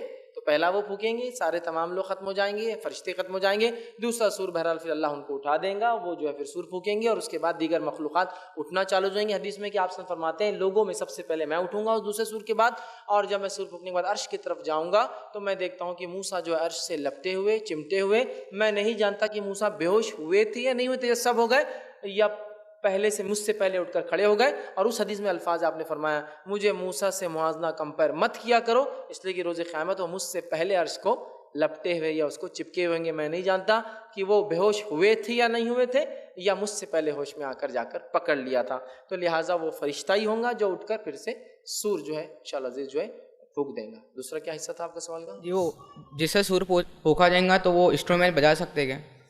بھائی نے سوال کیا جو چیز سے سور پھونکا جائیں گا، تو سور کی کیفیت حدیث میں آتی ہے کہ جس جانور کے سینگ جیسا ہوتا ہے چھوٹا، اور پھر بڑا جیسا کچھ آلہ ہوتا ہے، بجنے کا ہوتا ہے نا جو چھوٹا، وہ تو یاد رکھیے سور جو پھونکنا ہے وہ ایک خاص عمل ہے، اس سے مطلب آواز نکلیں گی اور وہ بڑھتی اور بڑھتی اور بڑھتی چلی جائیں گی، اور جیسے جیسے لگیں گی تمام چیزیں ہلاک اور کائنات کی برباد ہونا چالو ہو جائیں گی۔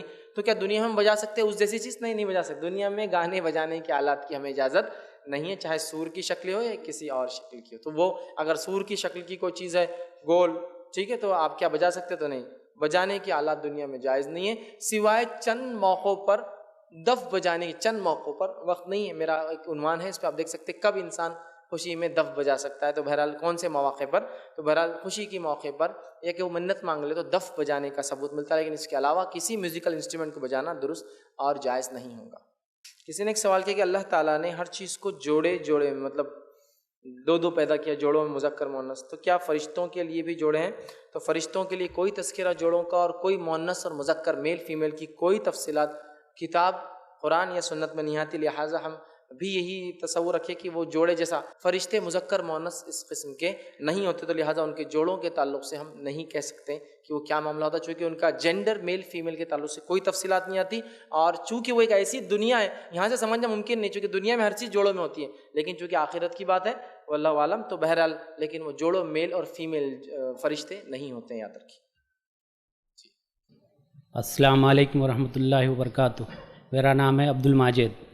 میرا سوال ہے جیسا آپ نے کہے کہ برے خیالات شیطان کی طرف سے ہوتے اور اچھے خیالات فرشتوں کی طرف سے ہوتے، تو پھر یہ نماز میں ہم کو دونوں قسم کے خیالات کبھی آتے ہیں، تو وہ اس کا وضاحت کیجئے کہ اچھے خیالات کبھی آئے تو کیا ہے؟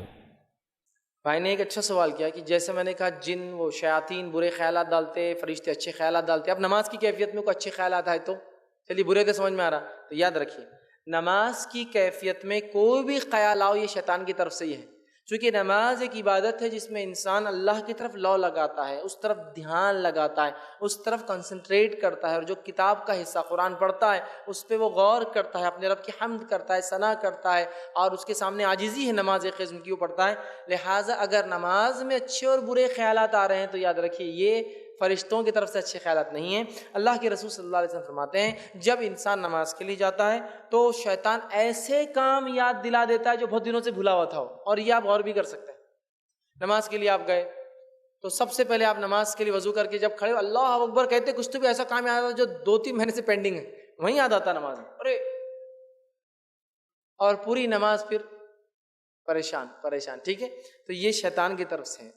اچھے خیالات بھی نماز خیالات لانے کی چیز ہے ہی نہیں، امام پڑھ رہا ہے تو سنیے، امام جب خاموش ہے تو اپنا پڑھیے، ٹھیک ہے، تو لہٰذا نماز میں اگر کسی کو اچھے خیالات آ رہے ہیں تو وہ فرشتے اچھے خیالات، نماز خیالات کے لیے نہیں، نماز اللہ کے ذکر کے لیے، یاد رکھیے، تو لہٰذا وہاں اللہ کا ذکر کرنا ہے، اعضاء و جوارح، ذہن، دل، دماغ سب عبادت میں ہو، مطلب ہاتھ پیر جسمانی اعتبار سے اور روحانی ایک عام زبان میں کہیے، مطلب انٹرنل اور ایکسٹرنل دونوں طرف سے انسان نماز میں ہو اور اسی پر غور اور جس کو کہیں گے کنسنٹریٹ کرے، تو لہٰذا اچھے خیالات نماز میں آ رہے تو بھی شیطان کی طرف سے اور برے آ رہے تو بھی وساوس ہیں۔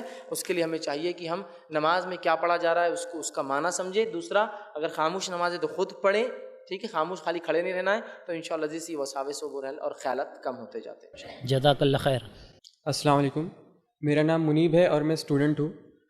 ہم سب جانتے ہیں کہ قرآن پاک میں اللہ تعالی ہم سے مخاطب ہے، پورے قرآن میں کیا کچھ جگہ پر ہم سے فرشتے بھی مخاطب ہے؟ یہ سوال میرے ذہن میں سورہ مریم آیت نمبر 64 پڑھ کر آیا تھا، جس میں ہے and we descend not except by the command of your Lord. اسی طرح سورہ صافات میں آیت نمبر 165 اور 166 میں ہے verily we stand in rows for the prayers verily we are they who glorify. اس کے بارے میں مجھے بتائیے. بھائی نے سوال کیا کہ قرآن میں جیسے اللہ تعالیٰ مخاطب کرتا تو کیا ایسا بھی کہیں فرشتے مخاطب کر رہے ہیں؟ تو دیکھیے قرآن اللہ کا کلام ہے، حالانکہ اس میں بہت ساری بار ایسے واقعات اور ایسے کلام ہیں جو انسانوں نے کہے ہیں. سمجھتے جیسا کہ ابراہیم علیہ السلام اپنے بیٹے سے کہہ رہے، قرآن میں تذکرہ نا پورا واقعہ. مریم علیہ السلام جو ہے جبرائیل علیہ السلام سے مکالمہ ہو رہا ہے، وہ نزدیک آ رہے ہیں، بشارت دے رہے، وہ کہہ رہے میں اللہ میں پناہ مانگتی ہوں تجھ سے. کہ تو وہ ڈر رہی تھی ایک مرد کو آتے ہوئے دیکھ کر. اس نے پھر جبرائیل علیہ السلام نے کہا گھبراؤ مت، میں اللہ کا جو ہے ایک رسول ہوں اور تمہیں بشارت دینے آیا ہوں. تو بہرحال تو کلام تو بہت سے، فرشتے نے کلام کیا مریم علیہ السلام سے، مریم نے کلام کیا، فرشتہ کلام کر رہا ہے ابراہیم علیہ السلام سے، ابراہیم علیہ السلام جواب دے رہے ہیں. تو بہت سارے کلام ہیں، لیکن چونکہ اللہ نے ان کلام کو پسند کیا اور قیامت تک باقی رکھا اور ہم کو اس کے طرف سے بھیجا، اس لیے ان کلام کو ہم اللہ کا کلام بولتے ہیں. اللہ نے جو باتیں پسند کی انبیاؤں کی یا فرشتوں کی یا لوگوں کی، اس کو اپنے پاس رکھ لیا اور پھر ہم کو قرآن کے ذریعے بھیجا. لیکن اس کو ہم یہ نہیں کہہ سکتے کہ وہاں فرشتوں کا کلام ہے. ہاں عام زبان میں کہہ سکتے کہ فرشتے کہہ رہے ہیں، لیکن کلام اللہ کا ہے. اللہ نے ہمیں بتایا کہ فرشتوں نے یہ کلام کیا یا فرشتے ایسا کہہ رہے تھے جیسے آپ نے ابھی بیان کیا 2 آیتوں میں، لیکن اس کلام کو فرشتوں کا ہم کلام نہیں کہہ سکتے، اللہ کا کلام ہے جس سے فرشتے مخاطب ہیں ان لوگوں سے، اور وہ کہہ رہے ہیں کہ ہم اللہ کے طرف سے اترتے ہیں یا اللہ کے حکم سے فلاں کام کرتے ہیں. لیکن قرآن کی تمام باتیں اللہ کا کلام ہے. السلام علیکم، میرا نام سید کیف ہے. میرا ایک سوال ہے کہ جب حضرت جبرائیل علیہ السلام حضرت محمد صلی اللہ علیہ وسلم کے پاس وہی لے کے آتے تو آپ گھبراتے کیوں تھے؟ بھائی نے سوال کیا کہ جب جبرائیل علیہ السلام جو ہے محمد صلی اللہ علیہ وسلم پر وحی لاتے تو آپ صلی اللہ علیہ وسلم کیوں گھبراتے ہیں؟ دیکھیے حدیث میں ایسا نہیں ہے کہ جبرائیل علیہ السلام آتے تو آپ سب گھبراتے. حدیث میں الفاظ ہے کہ جب قرآن نازل ہوتا تو وہ اتنا بوجھ ہوتا، چونکہ وحی ہے، وہ اتنا بوجھ وزن ہوتا کہ اگر آپ صلی اللہ علیہ وسلم ایک اونٹنی پہ سوار ہوتے اور وحی آ جاتی تو اونٹنی بیٹھ جاتی تھی. ایک مرتبہ جو ہے ایک صحابی رضی فرماتے ہیں کہ اللہ کے رسول صلی اللہ علیہ وسلم میرے مانڈی پر لیٹے ہوئے تھے اور وحی نازل ہونا چالو ہو گئی تو آپ کی کیفیت بدل گئی اور میرے مانڈی پر اتنا وزن پڑا کہ ایسا لگا کہ اب مانڈی پھٹ جاتی، ضائع ہو جاتی میری. تو وہ کیفیت تھی وحی کے آنے کی، نہ کہ گھبراہٹ تھی. وہ کیفیت میں باقی چیزیں ہوتی تھی، پسینے کا نکل جانا، ٹھیک ہے، وہ کیفیت تھی. لیکن آپ صلی اللہ علیہ وسلم جبرائیل علیہ السلام کے آنے سے کبھی گھبرائے ایسی کوئی روایت نہیں. ہاں سوائے پہلی بار، چونکہ پہلی بار جب آپ نبی بنے آپ کو نہیں پتا تھا یہ سب ماجرا، تو آپ پریشان ہو گئے کہ یہ کیا عجیب ماجرا ہے، کوئی آ کے مجھ سے کہہ رہا ہے کہ اقرا پڑھ، اور آپ سے فرمانے ماں نبی قاری، میں تو پڑھنا نہیں جانتا، مجھے نہیں آتا ہے. پھر وہ آواز کہتی اقرا. پھر جبرائیل علیہ السلام نے آپ کو پکڑ لیا، ٹھیک، اور پھر کہا اقرا بسم ربک الذی خلق، پڑھ اپنے رب کے نام سے اس نے پیدا کیا. تو آپ جب سمجھے کہ دہرانا ہے وہ فرشتہ کیا کہہ رہا ہے، پھر آپ ڈر گئے، آ کر کہا کہ اڑا دو مجھے، چونکہ آپ کو پہلی بار وحی آئی تھی، سمجھ رہے آپ، تب آپ گھبرا گئے چونکہ آپ کو پتہ نہیں تھا. اس کے بعد جب پتہ چل گیا کہ آپ نبی اپوائنٹ ہو چکے ہیں، نبی بن چکے ہیں، تو پھر آپ گھبرائے نہیں. لیکن ہاں جب وحی اس کے بعد بھی آتی رہی، وہ ایک کیفیت طاری ہوتی وحی کی وجہ سے، جس سے اونٹنی پہ سوار ہوتے بیٹھ جاتی، پسینے کی حالت ہو جاتی، یا کسی پر آپ جیسا لیٹے تھے تو وہ وزن جیسا ایک کیفیت ہوتی. لیکن گھبرانے کی شکل وہ پہلی بار تھی جب پہلی بار جبرائیل علیہ السلام آئے تھے، چونکہ آپ سب کو پتہ نہیں تھا کہ وہ نبی ہے. السلام علیکم شیخ، ہمارا نام سید فیصل ہے، ہم اسٹوڈنٹ ہیں. ہمارا سوال تھا کہ جو دنیا میں آزمائشیں ہوتی ہے، تکالیف جو ہوتے ہیں، تو جو آزمائش ہوتی ہے تو وہ فرشتوں کی طرف سے ہوتی ہے. جس طرح ہاروت اور ماروت جادو سکھانے کے لیے آزمائش کے لیے گئے تھے، اس طرح جو تکلیف ہوتی ہے، جو آزمائشیں ہوتی ہے، وہ فرشتے کرتے ہیں کیا؟ بھائی نے ایک سوال کیا کہ جو آزمائش دنیا میں آتی ہے تو کیا وہ فرشتوں کی طرف سے ہوتی ہے؟ دیکھیے کچھ خاص فرشتے ہوتے ہیں جو لوگوں کو آزمانے، قوموں کو آزمانے آتے ہیں، لیکن ہر آزمائش فرشتوں کی طرف سے نہیں آتی. آزمائش کے ذریعے اللہ انسانوں کو بنا دیتا ہے. کسی انسان کی آزمائش فرشتوں کے ذریعے بھی ہو سکتی ہے، جنوں کے ذریعے بھی ہو سکتی ہے کہ جن تکلیف دے رہا ہے، انسان پڑوسی ہے فلاں تکلیف دے رہا ہے، یہ بھی ہو سکتی ہے. لہٰذا ہمارا یہ کہنا ہے کہ کیا ہر آزمائش تو نہیں، ہر آزمائش فرشتوں کی طرف سے نہیں ہوتی. ہاں کچھ آزمائش انفرادی طور سے اور کچھ قوموں کی آزمائش اللہ نے فرشتوں کے ذریعے لی، لیکن ہر آزمائش فرشتوں کے ذریعے نہیں ہوتی ہے.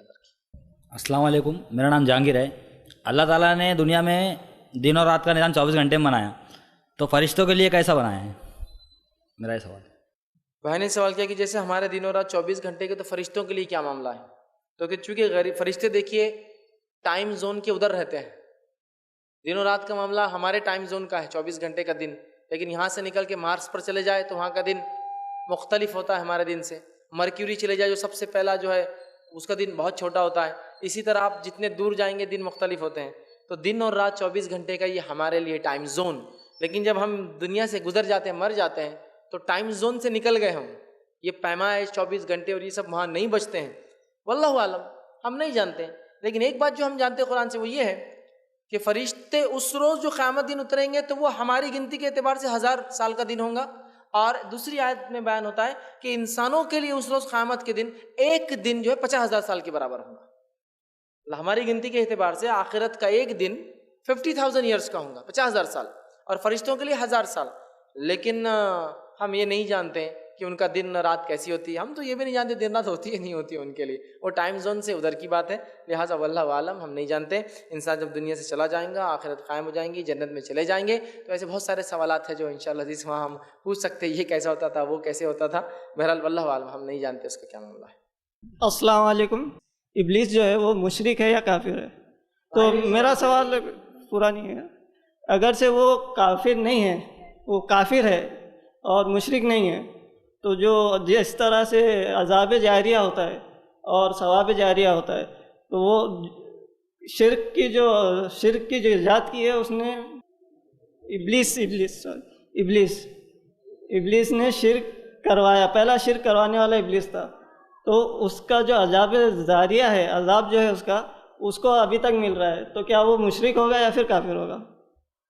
دیکھیے بھائی نے سوال کیا ابلیس کے تعلق سے کیا وہ مشرک ہے کافر. تو دیکھیے ابلیس جو ہے وہ کافر ہے, اس نے کفر کیا انکار کر کے, لیکن وہ مشرک نہیں ہے. وہ شرک نہیں کرتا ہے کبھی, چونکہ وہ اللہ کو دیکھ چکا ہے اور اس کی وحدانیت کا تو اس کو پتہ ہے کہ اللہ ایک ہے. لیکن بھائی کا سوال ہے تو پھر وہ دوسری قوموں کو تو شرک میں ڈالتا ہے. تو ہاں, چونکہ وہ دوسری قوموں کو شرک میں ڈالتا ہے اس لیے کہ وہ کیا چاہتا ہے کہ انما یدعو حزبہ لیکون من اصحاب السعیر, وہ خود کو اور اپنے حزب کو, جو لوگ اس کی بات مانتے ہیں, بنانا چاہتا ہے بھڑکتی ہوئی آنکھ کا ایندھن. تفصیلات انشاءاللہ میرے اگلے موضوع جن کی حقیقت میں آئیں گی. تو وہ ہم کو بھڑکتی ہوئی آنکھ کا ایندھن بنانا چاہتا ہے, لہٰذا وہ شرک کرواتا ہے. اور جتنے گناہ ابلیس کرواتا ہے اپنے ذریعے, اپنی فوج کے ذریعے, تمام لوگوں کے اس گناہ کا ایک حصہ اس کو بھی شفٹ ہوتا ہے اور اس کو عذاب جاریہ ملتا رہے گا. تو آپ کا سوال کیا وہ کافر ہے؟ تو ہاں وہ کافر ہے. لیکن کیا اس نے شرک کیا؟ تو نہیں, وہ شرک نہیں کرتا ہے. لیکن دوسروں کو کرانے کی وجہ سے اس کو عذاب جاریہ ان تمام کے گناہ کا ایک حصہ ملتا رہے گا اور اس وجہ سے وہ جہنم میں جلے گا. السلام علیکم. میرا نام خادری نعمت اللہ ہے سر. میرا ایک میڈیکل شاپ ہے. مجھے یہ پوچھنا تھا کہ ہم جو خواب دیکھتے ہیں تو اس میں کوئی فرشتوں کا رول ہوتا ہے کیا؟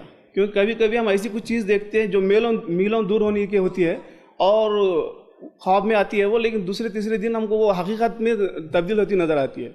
تو اس میں فرشتوں کا کچھ رول ہوتا ہے کیا؟ بھائی نے ایک سوال کیا کہ خواب کے اندر فرشتوں کا کوئی رول ہے. دیکھیے نبی اکرم صلی اللہ علیہ وسلم فرماتے ہیں خواب 3 قسم کے ہوتے ہیں. پہلا خواب جس کو دیکھ کر انسان خوش ہو وہ رحمان کی طرف سے ہوتا ہے. جو بھی خواب آپ کو دیکھے اچھا لگے, خوشی ہو, رحمان کی طرف سے ہوتا ہے. آپ سے فرماتے ہیں اس خواب کو وہ نیک لوگوں کو بتائے انسان, ٹھیک ہے جی. دوسرا فرماتے ہیں ایک خواب ہوتا ہے جو شیطان کی طرف سے ہوتا ہے. اس خواب کی علامت پہچان یہ ہے کہ وہ خواب دیکھ کر انسان ڈر جاتا ہے. تو آپ سے فرماتے ہیں جس خواب کو دیکھ کر ڈرو وہ شیطان کی طرف سے, اس خواب کو کبھی لوگوں کو نہیں بتانا, کیونکہ اس سے آپ کا ڈر لوگوں میں پھیل جائے, معلوم ہو جائیں گے ڈرتا ہے اس چیز سے.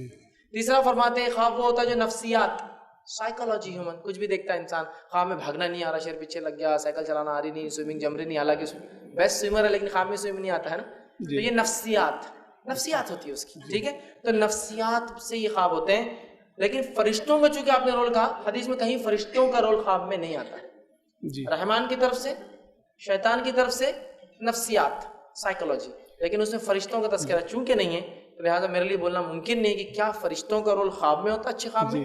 واللہ عالم. اس کو کچھ چیز ایسی ہمیں معلوم پڑ جاتی ہے کہ ایگزیکٹ وہ بہت دور ہوتی ہے. ایگزیکٹ اچھا, سوال کا یہ بھی حصہ تھا کہ ایک چیز ہے جو بھائی کو خواب کے ذریعے پتا چلی بہت دور ہے, ٹھیک ہے, آپ نے بتایا. تو اس تعلق سے آپ سے فرماتے ہیں کہ ایک صحابیہ تھی یا ایک صحابی تھے, میں بھول رہا ہوں غالباً. تو ایک مرتبہ جو وہ رو رہی تھی, آپ سے کہا کہ تم کیوں رو رہی ہو؟ تو کہا کہ آپ دنیا سے چلے جائیں گے تو وہی کا سلسلہ بند ہو جائے گا, وہی کا سلسلہ بند ہو جائے گا, ٹھیک ہے. تو آپ سے فرمایا خوش ہو جاؤ, خواب جو ہے وہی کا 1/30 یا 1/38 یا 1/40 اس طرح سے روایت کے الفاظ ہے, وہی کا حصہ ہے. مطلب یہ ہے اللہ تعالیٰ خواب کے ذریعے ایسی باتیں بتا سکتا ہے جو ہونے والی ہے. اور وہ بات تبھی پتہ چلتی ہے جب انسان کو وہ خواب دیکھ کر وہ چیز ہو جاتی ہے. لیکن آپ اس سے یہ مت سوچیے کہ میرے خواب سب سچے رہتے ہیں, اب یہ ہونے والا, میں نے دیکھ لیا تم مر گئے خواب میں, آپ تمہارا نمبر آ گیا. دوسرا سوال یہ ہے یہ ہو سکتا ہے کہ آپ کے خواب سچے ہو جائے, لیکن جب تک نہ ہو آپ اس کو بول نہیں سکتے یہ بات. ورنہ بہت سارے لوگ ہوتے ہیں میرے خواب سچے, تو لوگ پوچھتے تم نے میرے بارے میں کیا دیکھے, تو بہت اچھا دیکھ رہا تھا, اچھا ٹھیک ہے اچھا ہے, لیکن مرنے کا دیکھے تو بولو مت میرے کو اس لے کے فلاں. تو ایسا یہ نہیں ہوتا ہے. تو خواب میں ایسی باتیں انسان دیکھ سکتا ہے, اور کئی ایسے سچے خواب لوگوں نے مجھ سے سنا ہے جو انہوں نے دیکھا اور اس کے بعد وہ ہوئے. ٹھیک ہے, تو ایسا ہوتا ہے. تو خواب میں ایسی چیز آپ دیکھ سکتے ہیں, اس میں کوئی غلط چیز نہیں کہ کوئی چیز نہیں ہوئی اور بعد میں آپ نے دیکھا ارے میں نے خواب دیکھا تھا, ایسا ہو سکتا ہے بھائی. اچھا, دوسرا سوال یہ تھا سر, کوئی گھر میں نزاع کی حالت میں ہے اگرچہ, تو دروازے کھلے رکھنا ایسا میں سنا تھا, یہ تو کس حد تک صحیح ہے یہ؟ بھائی نے ایک سوال کیا کہ کوئی موت کی حالت مطلب نزا کی حالت میں موت سے قریب ہے تو لوگ بولتے دروازے کھلے رکھو, تو دیکھیے فرشتوں کو آنے کے لیے کوئی کھڑکی دروازے نہیں لگتے ہیں, تو لہٰذا کوئی ضروری نہیں کہ آپ بولتے ہیں لوگ کوئی دروازے کھلے رکھے, فرشتے کھڑکی اور بغیر دروازے. اور بہرحال ان کی رفتار آپ دیکھیے کہاں سے نکلتے ہیں, ادھر ابھی معاملہ ہوا نہیں کہ زمین پہ پہنچ جاتے ہیں. رفتار کتنی ہے کہ فرشتوں کی رفتار دیکھیے کہ وہاں ہے آسمان پہ, اللہ تبارک و تعالیٰ نے ان کو آسمان پہ رکھا, اور یہاں نبی اکرم سے کوئی سوال ہوتا ہے ادھر سوال ختم نہیں ہوتا جبریل آ گئے. اسپیڈ مطلب ہم تو جو اسپیڈ جانتے ہیں وہ لائٹ کی ہے 1,86 مائلز پر سیکنڈ یا 3 لاکھ کلومیٹر رفلی پر سیکنڈ. یہ رفتار سب سے زیادہ جو ہم جانتے ہیں, اس سے زیادہ کی رفتار ہمیں نہیں پتا. لیکن فرشتوں کی رفتار وہ ہوتی ہے اس آسمانوں سے وہ ایسے آتے پلک جھپکتے ہوئے کہ سوال سائل کا ختم نہیں ہوا, جواب لے کر جبریل علیہ السلام آ گئے اور وہی سنا کر چلے گئے. اتنی رفتار. جبکہ ہم جانتے ہیں کہ آج جو ہم کائنات کو دیکھتے ہیں وہ تقریباً 200 بلین لائٹ ایئرس ہم دیکھتے ہیں. 200 کروڑ سال تک اگر روشنی کو چھوڑ دیا جائے جو 3 لاکھ کلومیٹر فی گھنٹے کی رفتار فی سیکنڈ کی رفتار سے بھاگتی ہے, تو 200 کروڑ سال جائیں گے تو اتنا آج انسان دیکھ سکتا ہے اتنے فاصلے تک ہبل سے اور ٹیلیسکوپ سے. سمجھ رہے آپ کتنا دور ہے, اور آسمان پہلا پتہ نہیں اس سے کتنے دور ہے, تو بہت رفتار ہوتی ہے. تو بہرحال وہ رفتار سے آتے ہیں اور انبیاء علیہ السلام پیغام بہرحال دے کے چلے جاتے تھے, تو لہٰذا ان کو کوئی یہ دروازے در اور اس کی ضرورت نہیں, کوئی کھلا رکھنے کی. بہرحال وہ آتے ہیں اور جزاک اللہ لے کر چلے جاتے ہیں. السلام علیکم. میرا سوال پریویس ٹاپک سے ریلیٹڈ ہے. عام طور پر یہ دیکھا جاتا ہے کہ محلے میں جب کسی مرد کا انتقال ہوتا ہے تو محلے کے بہت سارے خواتین جو غیر محرم میں سے وہ آتے ہیں, اور آپ نے پچھلے ایک سوال کے سلسلے میں بتایا کہ وہ جو مرد اور عورت کا سوال تھا, مطلب شوہر بیوی کا دیکھ سکتے ہیں, لیکن ایسا جنرلی دیکھا جاتا ہے کہ غیر محرم عورتیں بھی وہ مرحوم کا دیدار کرتے ہیں. مطلب تو کیا یہ جائز ہے شرعی اعتبار سے, کیا ایسا کر سکتے ہیں؟ مطلب مرد کے لیے بھی, کیا عورتوں کے لیے مرد کا پردہ ضروری ہے کیا؟ بھائی نے سوال کیا کہ اگر کوئی شخص مر جائے جو کہ مرد ہو تو بہت ساری محلے کی عورتیں آتی ہیں پھر اس کو دیکھتی ہے, تو کیا ان کا دیکھنا درست ہے؟ تو دیکھیے, عورت جو ہے جس طرح سے کسی انسان کو جو غیر محرم ہے اس کو نہیں دیکھنا چاہیے, میں کہوں گا اسی طرح وہ اس مرد کو بھی نہ دیکھیں. ٹھیک ہے, لیکن کیا وہ دیکھنے سے گناہ گار ہوں گی؟ تو گناہ گار نہیں ہوں گے, اس لیے کہ عورت کا مرد کو دیکھنا اور مرد کا عورت کو دیکھنا دونوں میں فرق ہے, اور شریعت اس میں فرق کرتی ہے. مرد جو ہے کسی بھی عورت کو کسی بھی نظر سے نہیں دیکھ سکتا, بہن والی بھی نہیں. ٹھیک ہے, ہوتا نا نہیں بہن ہے ہماری, تو بہن والی بھی نہیں, کوئی نظر سے نہیں سکتا جب تک کہ وہ آپ کی محرم نہ ہو. ٹھیک ہے, لیکن اس کے برعکس عورت کا دیکھنے کا معاملہ اس سے مختلف ہے. مرد عورت کو کسی بھی نظر سے نہیں دیکھ سکتا, کہیں بھی نہیں, اس لیے کہ اس کے لیے گناہ ہے. لیکن عورت اگر مرد کو دیکھ لے تو وہ گناہ گار نہیں ہوتی. اس کی دلیل وہ ہے کہ خود صحابیات نے نبی اکرم صلی اللہ علیہ وسلم کو دیکھا, آپ کے اوصاف بھی بیان کی, آپ ایسے دکھتے تھے, آنکھیں ایسی تھی, گردن مبارک ایسی تھی, ہاتھ ایسی تھی, چال ایسی تھی, داڑھی اتنی گھنی تھی, اور بہت ساری باتیں جو نبی اکرم صلی اللہ علیہ وسلم کی صفتیں اوصاف آتے ہیں. وہ ام معبد رضی اللہ عنہا ایک خاتون ہے جو روایت کی, آپ سب ان کے پاس گئے تھے ایک مرتبہ, اور انہوں نے دیکھ کر بہت تفصیلی حدیث بیان کی کہ آپ سب کی خوبصورتی جمال کیسا تھا. تو بہرحال وہی خاتون نہیں تھی, اگر حرام ہوتا تو بیان بھی نہیں کرتی تھی کہ, تو بہرحال اس سے پتہ چلا دونوں کا پردہ مختلف ہے. لیکن میں کہوں گا احتیاطاً نہ دیکھے, زیادہ بہتر ہے. لیکن اگر وہ دیکھ لیتی ہے تو کیا شرعاً وہ حرام کام کر رہی ہے؟ تو میں حرام تو نہیں کہہ سکتا, اس لیے کہ مرد عورت کو کسی بھی حالت میں نہیں دیکھ سکتا, زندہ ہو یا مردہ ہو, اگر غیر محرم ہے تو. ٹھیک ہے, لیکن عورت کا معاملہ اس سے برعکس ہے. لیکن بہرحال احتیاط کرنا بہتر ہے کہ آپ دیکھیں. لیکن اگر کوئی دیکھنا چاہتا ہے, اس سے اگر عبرت ملتی ہے, اس سے اس کو آخرت یاد آتی ہے, اس سے اس کو موت یاد آتی ہے, تو میں سمجھتا ہوں اس میں کوئی بہرحال اس میں مطلب حرام کا تو بہرحال معاملہ نہیں ہے. لیکن احتیاطی پہلو تو کہوں گا نہ دیکھے تو بہرحال اس کے لیے زیادہ بہتر. لیکن مرد کے لیے کسی بھی صورت میں کسی بھی غیر محرم عورت کو زندہ ہو یا مردہ وہ نہیں دیکھ سکتا. جزاک اللہ. السلام علیکم. فیض بھائی میرا ایک سوال ڈاؤٹ ہے اصل میں، کہ جیسے ہم سب جانتے ہیں کہ تصاویر ایسے کچھ اگر گھر میں ہو تو فرشتے داخل نہیں ہوتے، تو کچھ لوگ یہ سب جاننے کے بعد بھی گھر میں بچوں کی تصویر یا جو مر جاتے ہیں ان کی تصویر رکھتے ہیں، ان کا کہیں یہ تو مقصد نہیں کہ موت کے فرشتے گھر میں داخل نہ ہوں؟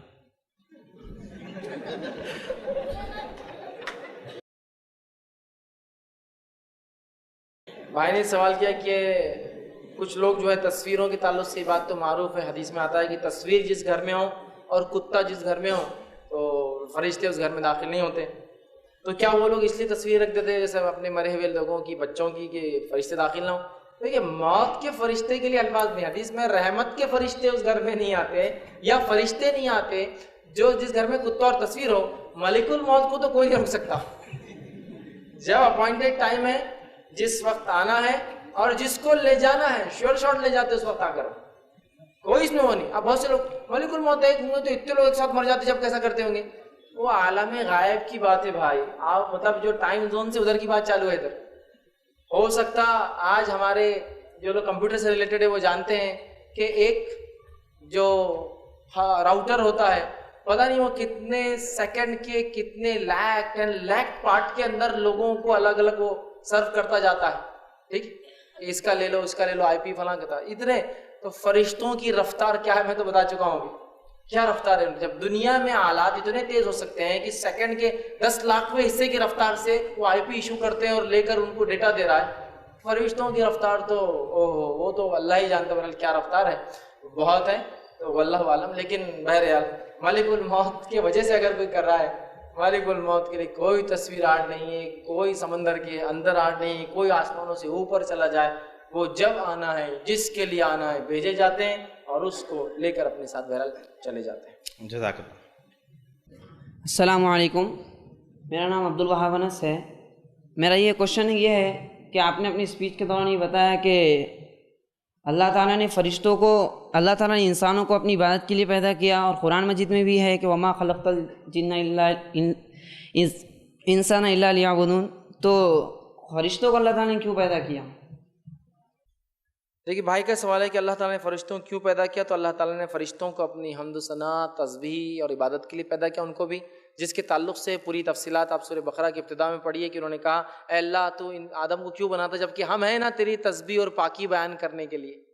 تو اس آیت سے یہ پتہ چلتا ہے کہ فرشتے اللہ کی حمد و ثنا اور پاکی بیان کرنے کے لیے پیدا کیے گئے۔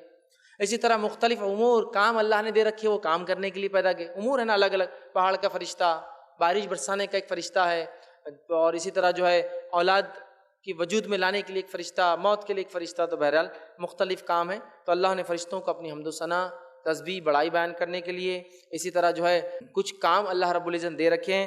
لیکن آپ اگر پوچھیں گے کیا مقصد، جیسے قرآن نے کہا وما خلقت، تو واللہ عالم، اللہ بہتر جانتا ہے اس نے کس مخلوق کو کیوں پیدا کیا، لیکن جو ظاہر باتیں ہمیں پتہ چلتی وہ یہ کہ اللہ کی حمد و ثنا، بڑائی بیان کرنے کے لیے، اور مختلف کام جو اللہ نے انہیں دے رکھے اس کام کے لیے پیدا کیے۔ اور آپ نے بتایا کہ فرشتوں کی ریئل امیج کو ہم دیکھ نہیں سکتے، لیکن ایک مرتبہ کہ ویڈیوز میں آیا تھا کہ کعبے کے اوپر ایک اینجل اتر رہا ہے اور بڑے اس کے بعد بچا رہا ہے کہ اللہ اکبر، فرشتہ اتر رہا ہے، یہ رائٹ ہے، کریکٹ ہے نہیں؟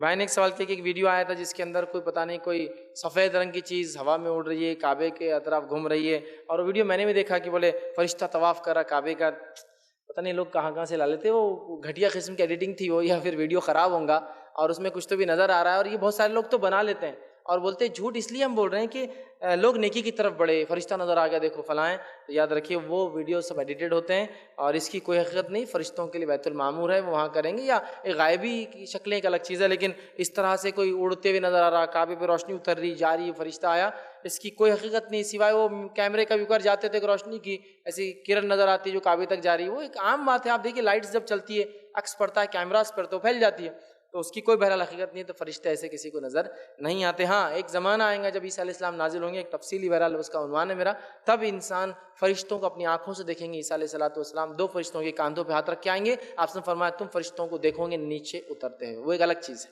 ٹھیک ہے، ورنہ عام حالت میں نہیں آتے، اور ویڈیوز فیک چھوٹے ویڈیوز ہیں، ایڈٹ کر کے بنائے گئے۔ جزاک اللہ۔ علیکم، میرا نام محمد الیاس ہے، میں پیشے سے ٹیچر ہوں۔ میرا سوال یہ ہے کہ ابھی آپ نے بتایا کہ گھر میں تصویریں رہنے سے گھر میں فرشتے داخل نہیں ہوتے، تو اخبارات میں جو تصویریں ہیں اور جو کمپیوٹر پر ہم ڈیسک ٹاپ پر جو تصویریں رکھتے، اور ٹی وی وغیرہ جو گھر میں ہیں، کیا ان کا شمار بھی انہی تصاویر میں ہوتا ہے؟ بھائی نے سوال کیا کہ تصویر رکھنے سے فرشتے نہیں آتے، تو کیا وہ جو نیوز پیپر میں، ڈیسک ٹاپ پہ یا ہینڈ سیٹ میں رکھتے ہیں؟ ہاں، یہ تصویر یہی اس کا معنی ہے. تو اگر پیپر آتا ہے تو آپ ڈھک کے رکھیے اس کو، اگر ضرورت ہے اس کی تو ڈھک کے رکھیے. تصویر کوئی ہو تو اس کو چھپا دیجیے. ڈیسک ٹاپ ہینڈ سیٹ پر تصویر ڈالی ہی مت، وہاں کیا شرعی ضرورت ہے؟ بچوں کی تصویریں ڈال دیتے، پتہ نہیں لوگ خود کی تصویریں ڈال دیتے ہیں. تصویر دیکھیے شرعی عذر کے تحت کھنچانا علماء نے اجازت اور جواز دیا ہے، لیکن بنا شرعی عذر کے بس کچھ بھی، میں یہ کھا رہا، میں یہ پی رہا، میں یہاں جا رہا، میں یہاں سویا ہوا، میں یہاں تیر رہا، میں یہاں ڈوب رہا، میں یہاں گر رہا، میں یہاں مر رہا، اس کی بھی تصویر ڈالتے لوگ. ایسے بھی سیلفیز ہے جو مرنے سے پہلے، گرنے سے پہلے لی لوگوں نے، خودکشی کر رہے، فوٹو کھینچ کے گر گئے پیچھے اور فوٹو ڈال رہے. ہاں ایسے بھی ہے. تو یہ ایڈکشن ہے، اور نفسیاتی اعتبار سے یہ بات بہرحال ڈاکٹرز کہہ رہے ہیں کہ یہ سیلفیز لینا ایڈکشن ہے. یہ بھی بہرحال تو میں کہوں گا اننیسیسری فوٹوز کو اوائڈ کیجیے. ڈیسک ٹاپ پہ اس پہ رکھنا تو بالکل درست نہیں ہے. اور اخبار میں جو آتی ہے، اخبار جب پڑھ لیا دبا کے رکھ دیجیے، کھلا مت رکھیے، ورنہ وہ بالکل حدیث میں آتا ہے تصویر جس گھر میں ہو فرشتے نہیں آتے، وہ اسی میں اس کو چھپا کے ڈھک کے رکھیے. سوال ہے کہ آپ نے بولے کہ انسانوں کو فرشتے نظر نہیں آتے، لیکن جنگ بدر میں کیا بولتے فرشتوں سے نا مسلمانوں کی وہ کری ہوئی تھی، حفاظت کروائی گئی تھی، منافقوں نے دیکھے بھی تھے، مشرکوں نے. تو یہ بات سچ ہے کیا؟ اور دوسرا سوال ہے کہ ایک دین کی کتاب میں نے پڑھا تھا، اس پہ کوئی حدیث کا حوالہ نہیں تھا، کہ حضور صلی اللہ علیہ وسلم نے جبریل امی سے پوچھے کہ آپ دنیا میں کتنی رفتار سے آتے اور کیسے آتے کر کے، تو انہوں نے بولا میں اپنے اس میں 3 دفعہ ایک دم فل رفتار سے آیا ہوں. ایک جب ابراہیم علیہ السلام کو آگ میں ڈال رہے تھے اس وقت، اور ایک اسماعیل علیہ السلام کے گلے میں جب چھری پھیر رہے تھے، اور تیسرا مجھے دھیان نہیں آ رہا. تو اس میں کوئی حدیث کا حوالہ نہیں تھا. تو یہ کیا سچ بات ہے کیا؟ بھائی نے ایک سوال کیا کہ جنگ بدر میں فرشتے نازل ہوئے تھے. میں نے کہا فرشتوں کو لوگ دیکھ نہیں سکتے. تو یاد ہے کہ جنگ بدر میں فرشتے نازل ہوئے تھے، صحابہ نے انہیں دیکھا، لیکن وہ انسانی شکل میں آئے تھے، ہیومن تھے، انسانی شکل میں تھے. حدیث میں روایتوں میں الفاظ بھی ہے کہ فلاں صحابی کی صورت میں نے دیکھا، فلاں صحابی کی صورت میں دیکھا. تو لہٰذا وہ فرشتے جن کا تذکرہ آتا جنگ بدر میں اور دیگر جنگوں میں آتے ہیں، وہ انسانی شکل میں آئے تھے، اپنی حقیقی شکل میں نہیں آئے تھے. رہا آپ کے سوال کا دوسرا حصہ کہ جبرائیل علیہ السلام کے تعلق سے کہ وہ 3 مرتبہ بڑے رفتار سے دنیا میں آئے تھے. ابراہیم علیہ السلام کو آگ میں ڈالنے کے وقت، اسماعیل علیہ السلام چوری اور ربتا. واللہ عالم، میرے علم میں بہرحال یہ بات نہیں ہے. اگر آنے والے ہفتوں دنوں میں اگر میں معلوم کر سکا تو انشاءاللہ آپ کو بتانے کی کوشش کروں. ٹھیک ہے، شکریہ. میرا سوال پردے کے تعلق سے. ابھی آپ نے بھائی نے سوال کیا تھا، آپ نے کہا کہ جو نا مرد کا دیکھنا اور عورت کا دیکھنے میں فرق ہے، جبکہ میں نے مسلم میں پڑھا تھا، مسلم کے اندر، کہ رسول اللہ صلی اللہ علیہ وسلم اور ام سلمہ کھڑے ہوئے تھے، تو نابینا صحابی ام مکتوم آئے تو رسول اللہ نے کہا کہ آپ پیچھے ہٹ جاؤ. تو یہ کیا درست ہے کہ آپ نے؟ بھائی نے ایک سوال کیا کہ میں نے کہا کہ عورت مرد کو دیکھ سکتی بنا شہوت کی نگاہ سے، جبکہ حدیث میں ہے کہ ام مکتوم جو کہ ایک نابینا صحابی تھے، وہ آئے تو آپ صلی اللہ علیہ وسلم نے الفاظ بھی ایسے حدیث کے کہا کہ وہ تو نابینا ہے. ایک امہات نے کہا تو آپ صلی اللہ علیہ وسلم نے کہا وہ نابینا ہے، تم تو نہیں ہو، تو اس کا کیا معاملہ ہے؟ تو دیکھیے وہ روایت ابو داؤد کی ہے اور وہ روایت ضعیف ہے، جبکہ اس کے بعد بخاری کی روایت ہے. آپ صلی اللہ علیہ وسلم، ہماری عائشہ فرماتی ہے کہ میں عید کا دن تھا، نبی اکرم صلی اللہ علیہ وسلم نے کہا کہ عائشہ کرتب دکھانے کے لیے کچھ لوگ آئے ہوئے ہیں حبشی، کیا تم ان کے کرتب دیکھوں گی؟ میں عائشہ نے کہا ہاں میں دیکھوں گی. وہ آئی، نبی اکرم صلی اللہ علیہ وسلم بیٹھے رہے اور اپنی چھڑی کو یہاں رکھا اور وہاں سے دیکھتی رہی. پھر آپ صلی اللہ علیہ وسلم روایت میں الفاظ کہا عائشہ بس، تو کہا نہیں ابھی میرا دل نہیں بھرا. پھر روایت میں آتا آپ پڑھتے کہتے عائشہ بس، وہ کہتی نہیں میرا بھی دل نہیں بھرا. اور روایت میں آتا وہ پھر پوچھتے آپ صلی اللہ علیہ وسلم کی بس اب ہو گیا، وہ کہتی ہاں اب میرا ہوا. تو پھر آپ صلی اللہ علیہ وسلم وہاں سے اٹھ کے گئے، وہ اندر گئی. یہ صحیح روایت ہے. اور آپ صلی اللہ علیہ وسلم کے کاندھے پر سر رکھ کر وہ حبشی غلاموں کے کرتب کو دیکھتی رہی. تو یہ صحیح روایت ہے. تو اس سے یہ پتہ چلا کہ ایک عورت بنا شہوت کی نگاہ سے کسی مرد کو دیکھ سکتی ہے، لیکن ایک مرد کسی بھی نگاہ سے عورت کو نہیں دیکھ سکتا اگر اس کی محرم نہیں ہے. تو جزاک اللہ خیر. میں مسلم میں پڑھا تھا، ابو داؤد بتا رہے. ہاں آپ ایک بار پھر انشاءاللہ سے دیکھ لیجیے. جزاک اللہ خیر. میرا نام شہباز خان ہے، میں اسٹوڈنٹ ہوں. ایک مسجد میں ایک عجیب تصویر ہے اور ہر نماز کے بعد اس کو چومتے ہیں، تو وہاں پر فرشتے کیسے داخل ہوں گے؟ تصویر ہاں مسجد میں. ہاں تو کس لیے تصویر رکھی ہو مسجد میں؟ وہ اورنگ آباد کی ایک مسجد میں، وہ ایک بھائی نے پوچھے. چومتے اس کو لوگ؟ چومتے. بھائی نے سوال کیا کوئی تصویر ہے کسی جگہ ایک مسجد میں اور لوگ اس کو چومتے ہیں، تو کیا دیکھیں تصویر، جہاں تصویر سے مراد آپ چہرے ہو لوگوں کے، تصویر سے مراد پینٹنگ وغیرہ نہیں، چہرے لوگوں کے. تو بہرحال بات بالکل حدیث صحیح ہے. تصویر اگر کسی جگہ موجود ہو تو رحمت کے فرشتے نہیں آتے، تو لوگوں کا کام ہے اس مسجد تصویر کو فوراً نکال دے. ٹھیک ہے. اس مسجد میں فرشتے کیسے داخل ہوں گے؟ میں وہ کیسے ہوتے کیسے غائب کا میں وہ نہیں بول سکتا ہوں، جو ہم کر سکتے ہو بول رہا ہوں میں، تصویر کو نکال دیں. ان کا کیا پارٹ ہے وہ تو ان سے پوچھنا پڑے گا، لیکن ہمارا پارٹ ہے ہم نکال دیں. میں نے ایک اچھا سوال کیا کہ فرشتوں کو غائب کا علم نہیں ہوتا، تو پھر آدم علیہ الصلوۃ والسلام کو جب اللہ بنایا یا بنانے کا بات کی تو فرشتوں نے کہا کیوں ایسی مخلوق بناتا ہے جو دنیا میں فساد مچا اور خون بہائے؟ تو اس تعلق سے علامہ ابن کثیر رحمہ اللہ اس کی تفسیر میں لکھتے ہیں کہ اللہ رب العزت نے جنوں کو ان سے پہلے بنا دیا تھا، اور جنوں کی کچھ حرکتیں فرشتے دیکھ چکے تھے جو وہ کر رہے تھے، لہٰذا انہوں نے اپنے پریویس ایکسپیرینس پر جو انہوں نے جنوں سے حاصل کیا تھا کہ جن ایسا کرتے ہیں، انہوں نے اللہ سے کہا کہ ایسی مخلوق کیوں بناتا ہے کہ جو یہ حرکتیں کرنے والی ہیں. دوسری تفسیر یہ ہے اس کی، اس آیت کی، علماء کہتے ہیں کہ اللہ رب العزت جب کوئی فیصلے اپنے صادر کر دیتا ہے، سوچ لیتا ہے، تو فرشتوں کو ان فیصلوں کو سونپ دیتا ہے ہونے سے پہلے.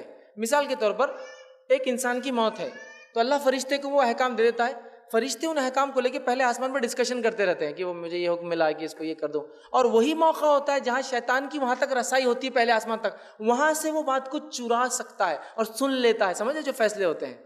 تو کچھ لوگ بولیں گے کاہن کو کیسا پتہ چلتا، کہانت کرنے والے کو کہ فلاں عمل ہونے والا ہے تو وہ چرا، تو فرشتوں کو اللہ وہ احکام دے دیتا ہے. تو ہو سکتا ہے فرشتوں کو تقدیر کا ایک حصہ اللہ نے سونپ دیا ہو، وہاں سے انہوں نے دیکھ لیا ہو کہ یہ مخلوق تو پیدا ہونے کے بعد یہ کرنے والی ہے، لیکن فرشتوں کو بھی علم غائب نہیں ہوتا. دوسرا ایک اور روایت آتی جس میں آپ کی حدیث ہے، جب بندہ نیکی کا سوچتا ہے صرف تو فرشتہ ایک نیکی لکھ لیتا ہے.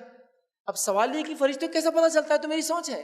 تو اس معاملے میں علماء لکھتے ہیں اس حدیث کی شرح کے اندر اللہ تعالیٰ اس فرشتے کو بتا دیتا ہے کہ اس بندے نے یہ نیت کی لہٰذا ایک نیکی لکھ دو، لیکن غائب کا علم مکمل طور سے فرشتوں کو نہیں ہوتا، وہ ہوتا ہے جو اللہ سونپ دیتا ہے.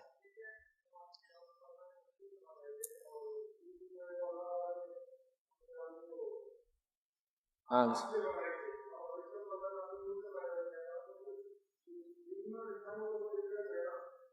اچھا سر، دیکھیے اس معاملے کا آپ کا جو سوال ہے کہ جن تو الگ ہے، پھر فرشتوں نے جنوں کے ایکسپیرینس پہ کیسا کہا وہ یہ پوچھنا چاہ رہے ہیں نا. تو دیکھیے سب سے پہلی چیز، پہلے انسان مٹی سے بنے لیکن میں اور آپ گوشت پوشت سے بنے ہوئے. تو پہلا جن آنکھ سے بنا ہے لیکن بعد والوں کو ضروری نہیں آنکھ سے ہو جیسا ہم ہیں. ہاں تو اس طرح سے ایک حدیث سے آپ فرماتے میں رات میں نماز پڑھ رہا تھا، ایک شیطان آ کے مجھے تنگ کرنے لگا، تو میں نے اس کو پکڑ لیا اور کہا کہ اب صبح مدینے کے شریر بچوں کو دے دیتا ہوں تاکہ تجھے مارے. اور آپ سے جب میں نے اسے پکڑا تو اس کے منہ پر میرا ہاتھ لگا اور اس کے لعاب کی ٹھنڈک میں نے اپنے ہاتھ پر محسوس کی، حالانکہ بنا ہو تو گرم چیز ہے لیکن لعاب ٹھنڈا ہے اس کا. تو اس کا معنی یہ ہوا کہ پہلا جن شیطان مطلب جن جو تھا ابلیس وہ آنکھ سے تھا، لیکن اس کی اولاد کا ضروری نہیں ہے کہ وہ بھی آنکھ سے ہو، لہٰذا وہ اس بیسس پہ انہوں نے کہوں گا. باقی واللہ اعلم بالصواب، اللہ بہتر جانتا ہے. وآخر دعوانا ان الحمد للہ رب العالمین. سبحان ربک رب العزۃ عما یصفون وسلام علی المرسلین والحمد للہ رب العالمین.